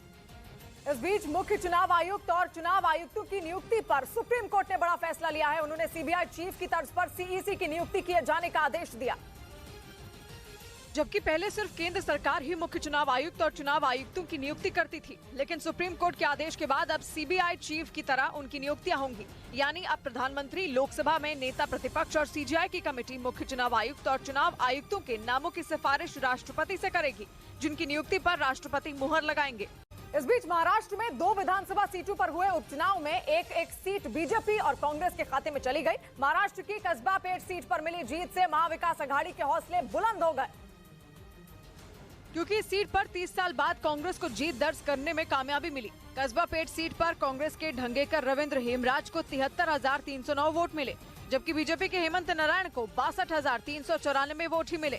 महाराष्ट्र कांग्रेस के अध्यक्ष नाना पटोले के मुताबिक कस्बा सीट पर लोगों में बीजेपी के खिलाफ नाराजगी है। किसान की आत्महत्या, छोटा व्यापारी, सबको उद्ध्वस्त करने का काम सत्ता के आधार पर जो बीजेपी ने किया, उसका जवाब कस्बा की जनता ने दिया है। लेकिन महाराष्ट्र की दूसरी सीट पर हुए उपचुनाव ने महाविकास अघाड़ी से जश्न मनाने का मौका छीन लिया, क्योंकि वहां बीजेपी ने बड़े अंतर से जीत दर्ज कर ली और महाराष्ट्र की चिचवाड़ सीट पर बीजेपी का सीधा मुकाबला एनसीपी से था। लेकिन इस सीट पर बीजेपी का काम आसान करने के लिए कांग्रेस का ही एक बागी उम्मीदवार चुनाव मैदान में निर्दलीय उतर गया। एनसीपी के विट्ठल को 83,005 वोट मिले। निर्दलीय उम्मीदवार कलाटे तानाजी को 35,370 वोट मिले, जबकि बीजेपी के अश्विनी जगताप को 1,08,544 वोट मिले। यानी महाविकास अघाड़ी की आपसी फूट का फायदा बीजेपी को मिल गया। एक सीट तो हम जीते हैं और जो दूसरी हारे हैं वो बहुत कम वोटों से हारे हैं। हालांकि इन दोनों सीटों के नतीजों से महाराष्ट्र की सरकार पर कोई फर्क नहीं पड़ने वाला, लेकिन 2024 में होने वाले महाराष्ट्र के विधानसभा चुनाव के नजरिए से ये चुनाव अहम माने जा रहे थे। इधर तमिलनाडु की इरोड ईस्ट विधानसभा सीट के उपचुनाव में जीत के साथ कांग्रेस ने अपनी ये सीट बरकरार रखी। वहां पर कांग्रेस विधायक थिरुमगन एवेरा के निधन के बाद उपचुनाव कराए गए, जिसमें कांग्रेस के उम्मीदवार EVKS इलांगोवन की जीत हुई। उन्होंने AIADMK के उम्मीदवार KS थेन्नारासु को बड़े अंतर से मात दिया। Party people were very confident to win. इस चुनाव में तमिलनाडु के मुख्यमंत्री MK स्टालिन की पार्टी DMK ने पहले ही कांग्रेस उम्मीदवार को समर्थन देने का ऐलान कर दिया था। उधर त्रिपुरा में जीत दर्ज करने के साथ ही बीजेपी ने वहां के शहरी इलाकों पर भी अपना दबदबा कायम रखा और बड़ी तादाद में वोट बटोरे, जिसकी वजह से बीजेपी के लिए त्रिपुरा की सत्ता तक पहुंचने की राह आसान हो गई। माना जाता है कि देश के शहरी इलाकों में बीजेपी मजबूत पकड़ रखती है। त्रिपुरा में भी वही देखने को मिला, बल्कि वहां तो बीजेपी ने अपने विरोधियों के लिए कुछ खास मुकाबला ही नहीं छोड़ा। त्रिपुरा की 60 विधानसभा सीटों में 20 सीटें शहरी इलाकों में पड़ती हैं। उन 20 सीटों में 13 सीटों को बीजेपी गठबंधन ने अपने पाले में कर लिया, जबकि लेफ्ट और कांग्रेस गठबंधन सिर्फ 6 सीटों पर सिमट गया और टिपरा मोथा पार्टी तो एक ही सीट जीत पाई। इस बीच मुख्य चुनाव आयुक्त और चुनाव आयुक्तों की नियुक्ति पर सुप्रीम कोर्ट ने बड़ा फैसला लिया है। उन्होंने सीबीआई चीफ की तर्ज पर सीईसी की नियुक्ति किए जाने का आदेश दिया। जबकि पहले सिर्फ केंद्र सरकार ही मुख्य चुनाव आयुक्त और चुनाव आयुक्तों की नियुक्ति करती थी, लेकिन सुप्रीम कोर्ट के आदेश के बाद अब सीबीआई चीफ की तरह उनकी नियुक्तियां होंगी। यानी अब प्रधानमंत्री, लोकसभा में नेता प्रतिपक्ष और सीजीआई की कमेटी मुख्य चुनाव आयुक्त और चुनाव आयुक्तों के नामों की सिफारिश राष्ट्रपति से करेगी, जिनकी नियुक्ति पर राष्ट्रपति मुहर लगाएंगे। इस बीच महाराष्ट्र में 2 विधानसभा सीटों पर हुए उपचुनाव में एक सीट बीजेपी और कांग्रेस के खाते में चली गई। महाराष्ट्र की कस्बा पेट सीट पर मिली जीत से महाविकास आघाड़ी के हौसले बुलंद हो गए, क्योंकि इस सीट पर 30 साल बाद कांग्रेस को जीत दर्ज करने में कामयाबी मिली। कस्बा पेट सीट पर कांग्रेस के ढंगेकर रविंद्र हेमराज को 73,309 वोट मिले, जबकि बीजेपी के हेमंत नारायण को 62,394 वोट ही मिले। महाराष्ट्र कांग्रेस के अध्यक्ष नाना पटोले के मुताबिक कस्बा सीट पर लोगों में बीजेपी के खिलाफ नाराजगी है। किसान की आत्महत्या, छोटा व्यापारी, सबको उद्ध्वस्त करने का काम सत्ता के आधार पर जो बीजेपी ने किया, उसका जवाब कस्बा की जनता ने दिया है। लेकिन महाराष्ट्र की दूसरी सीट पर हुए उपचुनाव ने महाविकास आघाड़ी से जश्न मनाने का मौका छीन लिया, क्योंकि वहां बीजेपी ने बड़े अंतर से जीत दर्ज कर ली और महाराष्ट्र की चिचवाड़ सीट पर बीजेपी का सीधा मुकाबला एनसीपी से था। लेकिन इस सीट पर बीजेपी का काम आसान करने के लिए कांग्रेस का ही एक बागी उम्मीदवार चुनाव मैदान में निर्दलीय उतर गया। एनसीपी के विट्ठल को 83,005 वोट मिले, निर्दलीय उम्मीदवार कलाटे तानाजी को 35,370 वोट मिले, जबकि बीजेपी के अश्विनी जगताप को 1,08,544 वोट मिले। यानी महाविकास आघाड़ी की आपसी फूट का फायदा बीजेपी को मिल गया। एक सीट तो हम जीते हैं और जो दूसरी हारे हैं वो बहुत कम वोटों से हारे हैं। हालांकि इन दोनों सीटों के नतीजों से महाराष्ट्र की सरकार पर कोई फर्क नहीं पड़ने वाला, लेकिन 2024 में होने वाले महाराष्ट्र के विधानसभा चुनाव के नजरिए से ये चुनाव अहम माने जा रहे थे। इधर तमिलनाडु की इरोड ईस्ट विधानसभा सीट के उपचुनाव में जीत के साथ कांग्रेस ने अपनी ये सीट बरकरार रखी। वहां पर कांग्रेस विधायक थिरुमगन एवेरा के निधन के बाद उपचुनाव कराए गए, जिसमें कांग्रेस के उम्मीदवार ईवीकेएस इलांगोवन की जीत हुई। उन्होंने एआईएडीएमके के उम्मीदवार केएस थेन्नारासु को बड़े अंतर से मात दिया। 40 people were very confident to win. इस चुनाव में तमिलनाडु के मुख्यमंत्री एमके स्टालिन की पार्टी डीएमके ने पहले ही कांग्रेस उम्मीदवार को समर्थन देने का ऐलान कर दिया था। उधर त्रिपुरा में जीत दर्ज करने के साथ ही बीजेपी ने वहां के शहरी इलाकों पर भी अपना दबदबा कायम रखा और बड़ी तादाद में वोट बटोरे, जिसकी वजह से बीजेपी के लिए त्रिपुरा की सत्ता तक पहुंचने की राह आसान हो गई। माना जाता है कि देश के शहरी इलाकों में बीजेपी मजबूत पकड़ रखती है। त्रिपुरा में भी वही देखने को मिला, बल्कि वहां तो बीजेपी ने अपने विरोधियों के लिए कुछ खास मुकाबला ही नहीं छोड़ा। त्रिपुरा की 60 विधानसभा सीटों में 20 सीटें शहरी इलाकों में पड़ती हैं। उन 20 सीटों में 13 सीटों को बीजेपी गठबंधन ने अपने पाले में कर लिया, जबकि लेफ्ट और कांग्रेस गठबंधन सिर्फ 6 सीटों पर सिमट गया और टिपरा मोथा पार्टी तो एक ही सीट जीत पाई। इस बीच मुख्य चुनाव आयुक्त और चुनाव आयुक्तों की नियुक्ति पर सुप्रीम कोर्ट ने बड़ा फैसला लिया है। उन्होंने सीबीआई चीफ की तर्ज पर सीईसी की नियुक्ति किए जाने का आदेश दिया। जबकि पहले सिर्फ केंद्र सरकार ही मुख्य चुनाव आयुक्त और चुनाव आयुक्तों की नियुक्ति करती थी, लेकिन सुप्रीम कोर्ट के आदेश के बाद अब सीबीआई चीफ की तरह उनकी नियुक्तियां होंगी। यानी अब प्रधानमंत्री, लोकसभा में नेता प्रतिपक्ष और सीजीआई की कमेटी मुख्य चुनाव आयुक्त और चुनाव आयुक्तों के नामों की सिफारिश राष्ट्रपति से करेगी, जिनकी नियुक्ति पर राष्ट्रपति मुहर लगाएंगे। इस बीच महाराष्ट्र में 2 विधानसभा सीटों पर हुए उपचुनाव में एक सीट बीजेपी और कांग्रेस के खाते में चली गई। महाराष्ट्र की कस्बा पेट सीट पर मिली जीत से महाविकास आघाड़ी के हौसले बुलंद हो गए, क्योंकि इस सीट पर 30 साल बाद कांग्रेस को जीत दर्ज करने में कामयाबी मिली। कस्बा पेट सीट पर कांग्रेस के ढंगेकर रविंद्र हेमराज को 73,309 वोट मिले, जबकि बीजेपी के हेमंत नारायण को 62,394 वोट ही मिले। महाराष्ट्र कांग्रेस के अध्यक्ष नाना पटोले के मुताबिक कस्बा सीट पर लोगों में बीजेपी के खिलाफ नाराजगी है। किसान की आत्महत्या, छोटा व्यापारी, सबको उद्ध्वस्त करने का काम सत्ता के आधार पर जो बीजेपी ने किया, उसका जवाब कस्बा की जनता ने दिया है। लेकिन महाराष्ट्र की दूसरी सीट पर हुए उपचुनाव ने महाविकास आघाड़ी से जश्न मनाने का मौका छीन लिया, क्योंकि वहां बीजेपी ने बड़े अंतर से जीत दर्ज कर ली और महाराष्ट्र की चिचवाड़ सीट पर बीजेपी का सीधा मुकाबला एनसीपी से था। लेकिन इस सीट पर बीजेपी का काम आसान करने के लिए कांग्रेस का ही एक बागी उम्मीदवार चुनाव मैदान में निर्दलीय उतर गया। एनसीपी के विट्ठल को 83,005 वोट मिले, निर्दलीय उम्मीदवार कलाटे तानाजी को 35,370 वोट मिले, जबकि बीजेपी के अश्विनी जगताप को 1,08,544 वोट मिले। यानी महाविकास आघाड़ी की आपसी फूट का फायदा बीजेपी को मिल गया। एक सीट तो हम जीते हैं और जो दूसरी हारे हैं वो बहुत कम वोटों से हारे हैं। हालांकि इन दोनों सीटों के नतीजों से महाराष्ट्र की सरकार पर कोई फर्क नहीं पड़ने वाला, लेकिन 2024 में होने वाले महाराष्ट्र के विधानसभा चुनाव के नजरिए से ये चुनाव अहम माने जा रहे थे। इधर तमिलनाडु की इरोड ईस्ट विधानसभा सीट के उपचुनाव में जीत के साथ कांग्रेस ने अपनी ये सीट बरकरार रखी। वहां पर कांग्रेस विधायक थिरुमगन एवेरा के निधन के बाद उपचुनाव कराए गए, जिसमें कांग्रेस के उम्मीदवार ईवीकेएस इलांगोवन की जीत हुई। उन्होंने एआईएडीएमके के उम्मीदवार केएस थेन्नारासु को बड़े अंतर से मात दिया। 40 people were very confident to win. इस चुनाव में तमिलनाडु के मुख्यमंत्री एमके स्टालिन की पार्टी डीएमके ने पहले ही कांग्रेस उम्मीदवार को समर्थन देने का ऐलान कर दिया था। उधर त्रिपुरा में जीत दर्ज करने के साथ ही बीजेपी ने वहां के शहरी इलाकों पर भी अपना दबदबा कायम रखा और बड़ी तादाद में वोट बटोरे, जिसकी वजह से बीजेपी के लिए त्रिपुरा की सत्ता तक पहुंचने की राह आसान हो गई। माना जाता है कि देश के शहरी इलाकों में बीजेपी मजबूत पकड़ रखती है। त्रिपुरा में भी वही देखने को मिला, बल्कि वहां तो बीजेपी ने अपने विरोधियों के लिए कुछ खास मुकाबला ही नहीं छोड़ा। त्रिपुरा की 60 विधानसभा सीटों में 20 सीटें शहरी इलाकों में पड़ती हैं। उन 20 सीटों में 13 सीटों को बीजेपी गठबंधन ने अपने पाले में कर लिया, जबकि लेफ्ट और कांग्रेस गठबंधन सिर्फ 6 सीटों पर सिमट गया और टिपरा मोथा पार्टी तो एक ही सीट जीत पाई। इस बीच मुख्य चुनाव आयुक्त और चुनाव आयुक्तों की नियुक्ति पर सुप्रीम कोर्ट ने बड़ा फैसला लिया है। उन्होंने सीबीआई चीफ की तर्ज पर सीईसी की नियुक्ति किए जाने का आदेश दिया, जबकि पहले सिर्फ केंद्र सरकार ही मुख्य चुनाव आयुक्त और चुनाव आयुक्तों की नियुक्ति करती थी। लेकिन सुप्रीम कोर्ट के आदेश के बाद अब सीबीआई चीफ की तरह उनकी नियुक्तियां होंगी, यानी अब प्रधानमंत्री, लोकसभा में नेता प्रतिपक्ष और सीजीआई की कमेटी मुख्य चुनाव आयुक्त और चुनाव आयुक्तों के नामों की सिफारिश राष्ट्रपति से करेगी, जिनकी नियुक्ति पर राष्ट्रपति मुहर लगाएंगे।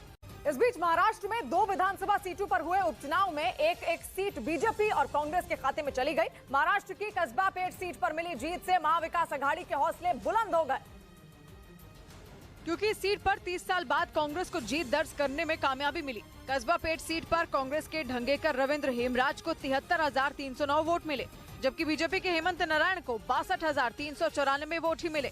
महाराष्ट्र कांग्रेस के अध्यक्ष नाना पटोले के मुताबिक कसबा सीट पर लोगों में बीजेपी के खिलाफ नाराजगी है। किसान की आत्महत्या, छोटा व्यापारी, सबको उद्ध्वस्त करने का काम सत्ता के आधार पर जो बीजेपी ने किया, उसका जवाब कस्बा की जनता ने दिया है। लेकिन महाराष्ट्र की दूसरी सीट पर हुए उपचुनाव ने महाविकास आघाड़ी से जश्न मनाने का मौका छीन लिया, क्योंकि वहां बीजेपी ने बड़े अंतर से जीत दर्ज कर ली और महाराष्ट्र की चिचवाड़ सीट पर बीजेपी का सीधा मुकाबला एनसीपी से था। लेकिन इस सीट पर बीजेपी का काम आसान करने के लिए कांग्रेस का ही एक बागी उम्मीदवार चुनाव मैदान में निर्दलीय उतर गया। एनसीपी के विट्ठल को 83,005 वोट मिले, निर्दलीय उम्मीदवार कलाटे तानाजी को 35,370 वोट मिले, जबकि बीजेपी के अश्विनी जगताप को 1,08,544 वोट मिले। यानी महाविकास आघाड़ी की आपसी फूट का फायदा बीजेपी को मिल गया। एक सीट तो हम जीते हैं और जो दूसरी हारे हैं वो बहुत कम वोटों से हारे हैं। हालांकि इन दोनों सीटों के नतीजों से महाराष्ट्र की सरकार पर कोई फर्क नहीं पड़ने वाला, लेकिन 2024 में होने वाले महाराष्ट्र के विधानसभा चुनाव के नजरिए से ये चुनाव अहम माने जा रहे थे।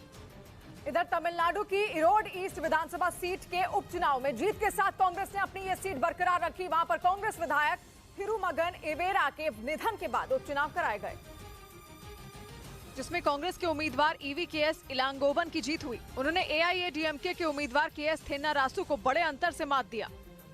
40 people were very confident to win. इस चुनाव में तमिलनाडु के मुख्यमंत्री एमके स्टालिन की पार्टी डीएमके ने पहले ही कांग्रेस उम्मीदवार को समर्थन देने का ऐलान कर दिया था। उधर त्रिपुरा में जीत दर्ज करने के साथ ही बीजेपी ने वहां के शहरी इलाकों पर भी अपना दबदबा कायम रखा और बड़ी तादाद में वोट बटोरे, जिसकी वजह से बीजेपी के लिए त्रिपुरा की सत्ता तक पहुंचने की राह आसान हो गई। माना जाता है कि देश के शहरी इलाकों में बीजेपी मजबूत पकड़ रखती है। त्रिपुरा में भी वही देखने को मिला, बल्कि वहां तो बीजेपी ने अपने विरोधियों के लिए कुछ खास मुकाबला ही नहीं छोड़ा। त्रिपुरा की 60 विधानसभा सीटों में 20 सीटें शहरी इलाकों में पड़ती हैं। उन 20 सीटों में 13 सीटों को बीजेपी गठबंधन ने अपने पाले में कर लिया, जबकि लेफ्ट और कांग्रेस गठबंधन सिर्फ 6 सीटों पर सिमट गया और टिपरा मोथा पार्टी तो एक ही सीट जीत पाई। इस बीच मुख्य चुनाव आयुक्त और चुनाव आयुक्तों की नियुक्ति पर सुप्रीम कोर्ट ने बड़ा फैसला लिया है। उन्होंने सीबीआई चीफ की तर्ज पर सीईसी की नियुक्ति किए जाने का आदेश दिया, जबकि पहले सिर्फ केंद्र सरकार ही मुख्य चुनाव आयुक्त और चुनाव आयुक्तों की नियुक्ति करती थी। लेकिन सुप्रीम कोर्ट के आदेश के बाद अब सीबीआई चीफ की तरह उनकी नियुक्तियां होंगी, यानी अब प्रधानमंत्री, लोकसभा में नेता प्रतिपक्ष और सीजीआई की कमेटी मुख्य चुनाव आयुक्त और चुनाव आयुक्तों के नामों की सिफारिश राष्ट्रपति से करेगी, जिनकी नियुक्ति पर राष्ट्रपति मुहर लगाएंगे। इस बीच महाराष्ट्र में 2 विधानसभा सीटों पर हुए उपचुनाव में एक सीट बीजेपी और कांग्रेस के खाते में चली गई। महाराष्ट्र की कस्बा पेट सीट पर मिली जीत से महाविकास आघाड़ी के हौसले बुलंद हो गए, क्योंकि इस सीट पर 30 साल बाद कांग्रेस को जीत दर्ज करने में कामयाबी मिली। कस्बा पेट सीट पर कांग्रेस के ढंगेकर रविंद्र हेमराज को 73,309 वोट मिले, जबकि बीजेपी के हेमंत नारायण को 62,394 वोट ही मिले। महाराष्ट्र कांग्रेस के अध्यक्ष नाना पटोले के मुताबिक कस्बा सीट पर लोगों में बीजेपी के खिलाफ नाराजगी है। किसान की आत्महत्या, छोटा व्यापारी, सबको उद्ध्वस्त करने का काम सत्ता के आधार पर जो बीजेपी ने किया उसका जवाब कस्बा की जनता ने दिया है। लेकिन महाराष्ट्र की दूसरी सीट पर हुए उपचुनाव ने महाविकास आघाड़ी से जश्न मनाने का मौका छीन लिया, क्योंकि वहां बीजेपी ने बड़े अंतर से जीत दर्ज कर ली और महाराष्ट्र की चिचवाड़ सीट पर बीजेपी का सीधा मुकाबला एनसीपी से था। लेकिन इस सीट पर बीजेपी का काम आसान करने के लिए कांग्रेस का ही एक बागी उम्मीदवार चुनाव मैदान में निर्दलीय उतर गया। एनसीपी के विट्ठल को 83,005 वोट मिले, निर्दलीय उम्मीदवार कलाटे तानाजी को 35,370 वोट मिले, जबकि बीजेपी के अश्विनी जगताप को 1,08,544 वोट मिले। यानी महाविकास आघाड़ी की आपसी फूट का फायदा बीजेपी को मिल गया। एक सीट तो हम जीते हैं और जो दूसरी हारे हैं वो बहुत कम वोटों से हारे हैं। हालांकि इन दोनों सीटों के नतीजों से महाराष्ट्र की सरकार पर कोई फर्क नहीं पड़ने वाला, लेकिन 2024 में होने वाले महाराष्ट्र के विधानसभा चुनाव के नजरिए से ये चुनाव अहम माने जा रहे थे। इधर तमिलनाडु की इरोड ईस्ट विधानसभा सीट के उपचुनाव में जीत के साथ कांग्रेस ने अपनी ये सीट बरकरार रखी। वहां पर कांग्रेस विधायक थिरुमगन एवेरा के निधन के बाद उपचुनाव कराए गए, जिसमें कांग्रेस के उम्मीदवार ईवीकेएस इलांगोवन की जीत हुई। उन्होंने एआईएडीएमके के उम्मीदवार केएस थेन्नारासु को बड़े अंतर से मात दिया। Party people were very confident to win. इस चुनाव में तमिलनाडु के मुख्यमंत्री एमके स्टालिन की पार्टी डीएमके ने पहले ही कांग्रेस उम्मीदवार को समर्थन देने का ऐलान कर दिया था। उधर त्रिपुरा में जीत दर्ज करने के साथ ही बीजेपी ने वहां के शहरी इलाकों पर भी अपना दबदबा कायम रखा और बड़ी तादाद में वोट बटोरे, जिसकी वजह से बीजेपी के लिए त्रिपुरा की सत्ता तक पहुंचने की राह आसान हो गई। माना जाता है कि देश के शहरी इलाकों में बीजेपी मजबूत पकड़ रखती है। त्रिपुरा में भी वही देखने को मिला, बल्कि वहां तो बीजेपी ने अपने विरोधियों के लिए कुछ खास मुकाबला ही नहीं छोड़ा।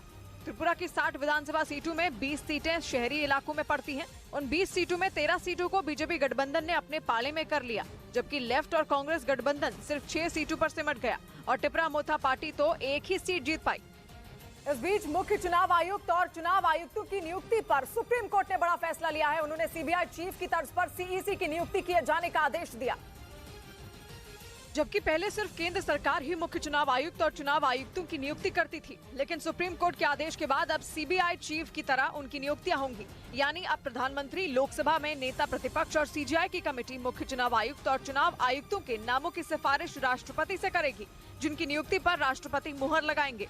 इस बीच महाराष्ट्र में 2 विधानसभा सीटों पर हुए उपचुनाव में एक सीट बीजेपी और कांग्रेस के खाते में चली गई। महाराष्ट्र की कस्बा पेट सीट पर मिली जीत से महाविकास आघाड़ी के हौसले बुलंद हो गए, क्योंकि इस सीट पर 30 साल बाद कांग्रेस को जीत दर्ज करने में कामयाबी मिली। कस्बा पेट सीट पर कांग्रेस के ढंगेकर रविंद्र हेमराज को 73,309 वोट मिले, जबकि बीजेपी के हेमंत नारायण को 62,394 वोट ही मिले। महाराष्ट्र कांग्रेस के अध्यक्ष नाना पटोले के मुताबिक कस्बा सीट पर लोगों में बीजेपी के खिलाफ नाराजगी है। किसान की आत्महत्या, छोटा व्यापारी, सबको उद्ध्वस्त करने का काम सत्ता के आधार पर जो बीजेपी ने किया उसका जवाब कस्बा की जनता ने दिया है। लेकिन महाराष्ट्र की दूसरी सीट पर हुए उपचुनाव ने महाविकास आघाड़ी से जश्न मनाने का मौका छीन लिया, क्योंकि वहां बीजेपी ने बड़े अंतर से जीत दर्ज कर ली और महाराष्ट्र की चिचवाड़ सीट पर बीजेपी का सीधा मुकाबला एनसीपी से था। लेकिन इस सीट पर बीजेपी का काम आसान करने के लिए कांग्रेस का ही एक बागी उम्मीदवार चुनाव मैदान में निर्दलीय उतर गया। एनसीपी के विट्ठल को 83,005 वोट मिले, निर्दलीय उम्मीदवार कलाटे तानाजी को 35,370 वोट मिले, जबकि बीजेपी के अश्विनी जगताप को 1,08,544 वोट मिले। यानी महाविकास आघाड़ी की आपसी फूट का फायदा बीजेपी को मिल गया। एक सीट तो हम जीते हैं और जो दूसरी हारे हैं वो बहुत कम वोटों से हारे हैं। हालांकि इन दोनों सीटों के नतीजों से महाराष्ट्र की सरकार पर कोई फर्क नहीं पड़ने वाला, लेकिन 2024 में होने वाले महाराष्ट्र के विधानसभा चुनाव के नजरिए से ये चुनाव अहम माने जा रहे थे। इधर तमिलनाडु की इरोड ईस्ट विधानसभा सीट के उपचुनाव में जीत के साथ कांग्रेस ने अपनी ये सीट बरकरार रखी। वहां पर कांग्रेस विधायक थिरुमगन एवेरा के निधन के बाद उपचुनाव कराए गए, जिसमें कांग्रेस के उम्मीदवार ईवीकेएस इलांगोवन की जीत हुई। उन्होंने एआईएडीएमके के उम्मीदवार केएस थेन्नारासु को बड़े अंतर से मात दिया। Party people were very confident to win. इस चुनाव में तमिलनाडु के मुख्यमंत्री एम.के. स्टालिन की पार्टी डीएमके ने पहले ही कांग्रेस उम्मीदवार को समर्थन देने का ऐलान कर दिया था। उधर त्रिपुरा में जीत दर्ज करने के साथ ही बीजेपी ने वहां के शहरी इलाकों पर भी अपना दबदबा कायम रखा और बड़ी तादाद में वोट बटोरे, जिसकी वजह से बीजेपी के लिए त्रिपुरा की सत्ता तक पहुंचने की राह आसान हो गई। माना जाता है कि देश के शहरी इलाकों में बीजेपी मजबूत पकड़ रखती है। त्रिपुरा में भी वही देखने को मिला, बल्कि वहां तो बीजेपी ने अपने विरोधियों के लिए कुछ खास मुकाबला ही नहीं छोड़ा। त्रिपुरा की 60 विधानसभा सीटों में 20 सीटें शहरी इलाकों में पड़ती हैं। उन 20 सीटों में 13 सीटों को बीजेपी गठबंधन ने अपने पाले में कर लिया, जबकि लेफ्ट और कांग्रेस गठबंधन सिर्फ 6 सीटों पर सिमट गया और टिपरा मोथा पार्टी तो एक ही सीट जीत पाई। इस बीच मुख्य चुनाव आयुक्त और चुनाव आयुक्तों की नियुक्ति पर सुप्रीम कोर्ट ने बड़ा फैसला लिया है। उन्होंने सीबीआई चीफ की तर्ज पर सीईसी की नियुक्ति किए जाने का आदेश दिया, जबकि पहले सिर्फ केंद्र सरकार ही मुख्य चुनाव आयुक्त और चुनाव आयुक्तों की नियुक्ति करती थी। लेकिन सुप्रीम कोर्ट के आदेश के बाद अब सीबीआई चीफ की तरह उनकी नियुक्तियां होंगी, यानी अब प्रधानमंत्री, लोकसभा में नेता प्रतिपक्ष और सीजीआई की कमेटी मुख्य चुनाव आयुक्त और चुनाव आयुक्तों के नामों की सिफारिश राष्ट्रपति से करेगी, जिनकी नियुक्ति पर राष्ट्रपति मुहर लगाएंगे। इस बीच महाराष्ट्र में 2 विधानसभा सीटों पर हुए उपचुनाव में एक सीट बीजेपी और कांग्रेस के खाते में चली गई। महाराष्ट्र की कस्बा पेट सीट पर मिली जीत से महाविकास आघाड़ी के हौसले बुलंद हो गए, क्योंकि इस सीट पर 30 साल बाद कांग्रेस को जीत दर्ज करने में कामयाबी मिली। कस्बा पेट सीट पर कांग्रेस के ढंगेकर रविंद्र हेमराज को 73,309 वोट मिले, जबकि बीजेपी के हेमंत नारायण को 62,394 वोट ही मिले। महाराष्ट्र कांग्रेस के अध्यक्ष नाना पटोले के मुताबिक कस्बा सीट पर लोगों में बीजेपी के खिलाफ नाराजगी है। किसान की आत्महत्या, छोटा व्यापारी, सबको उद्ध्वस्त करने का काम सत्ता के आधार पर जो बीजेपी ने किया, उसका जवाब कस्बा की जनता ने दिया है। लेकिन महाराष्ट्र की दूसरी सीट पर हुए उपचुनाव ने महाविकास आघाड़ी से जश्न मनाने का मौका छीन लिया, क्योंकि वहां बीजेपी ने बड़े अंतर से जीत दर्ज कर ली और महाराष्ट्र की चिचवाड़ सीट पर बीजेपी का सीधा मुकाबला एनसीपी से था। लेकिन इस सीट पर बीजेपी का काम आसान करने के लिए कांग्रेस का ही एक बागी उम्मीदवार चुनाव मैदान में निर्दलीय उतर गया। एनसीपी के विट्ठल को 83,005 वोट मिले, निर्दलीय उम्मीदवार कलाटे तानाजी को 35,370 वोट मिले, जबकि बीजेपी के अश्विनी जगताप को 1,08,544 वोट मिले। यानी महाविकास आघाड़ी की आपसी फूट का फायदा बीजेपी को मिल गया। एक सीट तो हम जीते हैं और जो दूसरी हारे हैं वो बहुत कम वोटों से हारे हैं। हालांकि इन दोनों सीटों के नतीजों से महाराष्ट्र की सरकार पर कोई फर्क नहीं पड़ने वाला, लेकिन 2024 में होने वाले महाराष्ट्र के विधानसभा चुनाव के नजरिए से ये चुनाव अहम माने जा रहे थे। इधर तमिलनाडु की इरोड ईस्ट विधानसभा सीट के it's a huge catastrophe. Can we have the next slide? So there are two things that to me are quite obvious. Number one, that with the technological advances that are taking place, with the communication system, the fact that the world is getting hyper-connected, the planet is basically becoming like an organism, like a connected organism with a nervous system, right? And that means things will move very, very fast. I don't want to use a bad analogy, but cyanide kills you in seconds because it uses your nervous system, right? And it kills you with almost no energy. It requires very little energy to completely wipe you out. So that's the space we're heading, where things will move very, very quickly and they will infect everything very fast, right? So the first thing we have to think about is the need for a global immune system that listens very fast to escalation that is uncontrolled. And Ukraine would be an example, right? We're sitting here, Ukraine just keeps escalating. Nobody actually knows where it's going to end. So those, in a hyper-connected world, that's a very dangerous thing. And you need institutions and you need thinking that says, okay, these are the type of things that we tamp down immediately. So that's one idea. And the second idea, which I think is fundamental and goes back to the point I raised about India being a public good and being the biggest democracy in the world. We simply cannot afford a planet that doesn't produce under democratic conditions. Okay? Because if democracies do not start producing again, right, they will not survive. Because the tensions that will arise inside the democracy, the inequality that will arise, the anger that will arise will just collapse the democracy. So is required is new thinking about how you start to produce in a democratic environment, which is completely different than production in a coercive environment. In a coercive environment, what you're basically doing is a factory, a production unit has a huge amount of socio-political energy inside it. And what you're doing is you're forcing it closed inside the structure. You can't do that in a democracy. So that conversation between labor and capital has to happen, has to be a negotiation, right? And I think that's where a lot of the thinking has to happen. How do we start to produce again in a democratic environment, and how do we manage the negotiation between the structures in the factory so that they can happen in a democratic structure? Otherwise, in my view, democracies are in trouble, in big trouble, right? And that the good news there is, of course, technology will help you, decentralization will help you, decentralization of power will help you. So I think things can be done now that couldn't have been done 10, 20, 30 years ago in terms of technology, in terms of decentralized manufacturing, in terms of the structures that you need for that negotiation. But I think that's where a lot of the conversation has to happen. And finally, for me as a politician, the idea of listening, observing, and doing it persistently, quietly is very powerful. And I think these ideas, divergent ideas, they need to also spend some time listening to each other. One mustn't say that, oh, this is wrong and that is right. Everybody has his own way of doing things. But I think one must give space to the other and say, okay, what is that other person doing? And that requires a little bit of the idea that I mentioned at the beginning, this idea of annihilating the self, right? I'm going to keep quiet. I'm going to curb my desires.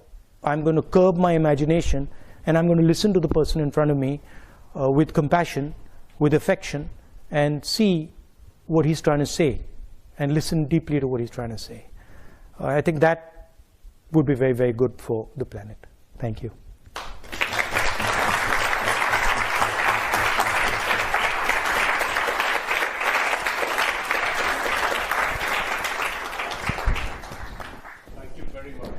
Thank you. Profound, yes. I mean, I think we are still thinking about the ideas. Thank you. Thrown at us.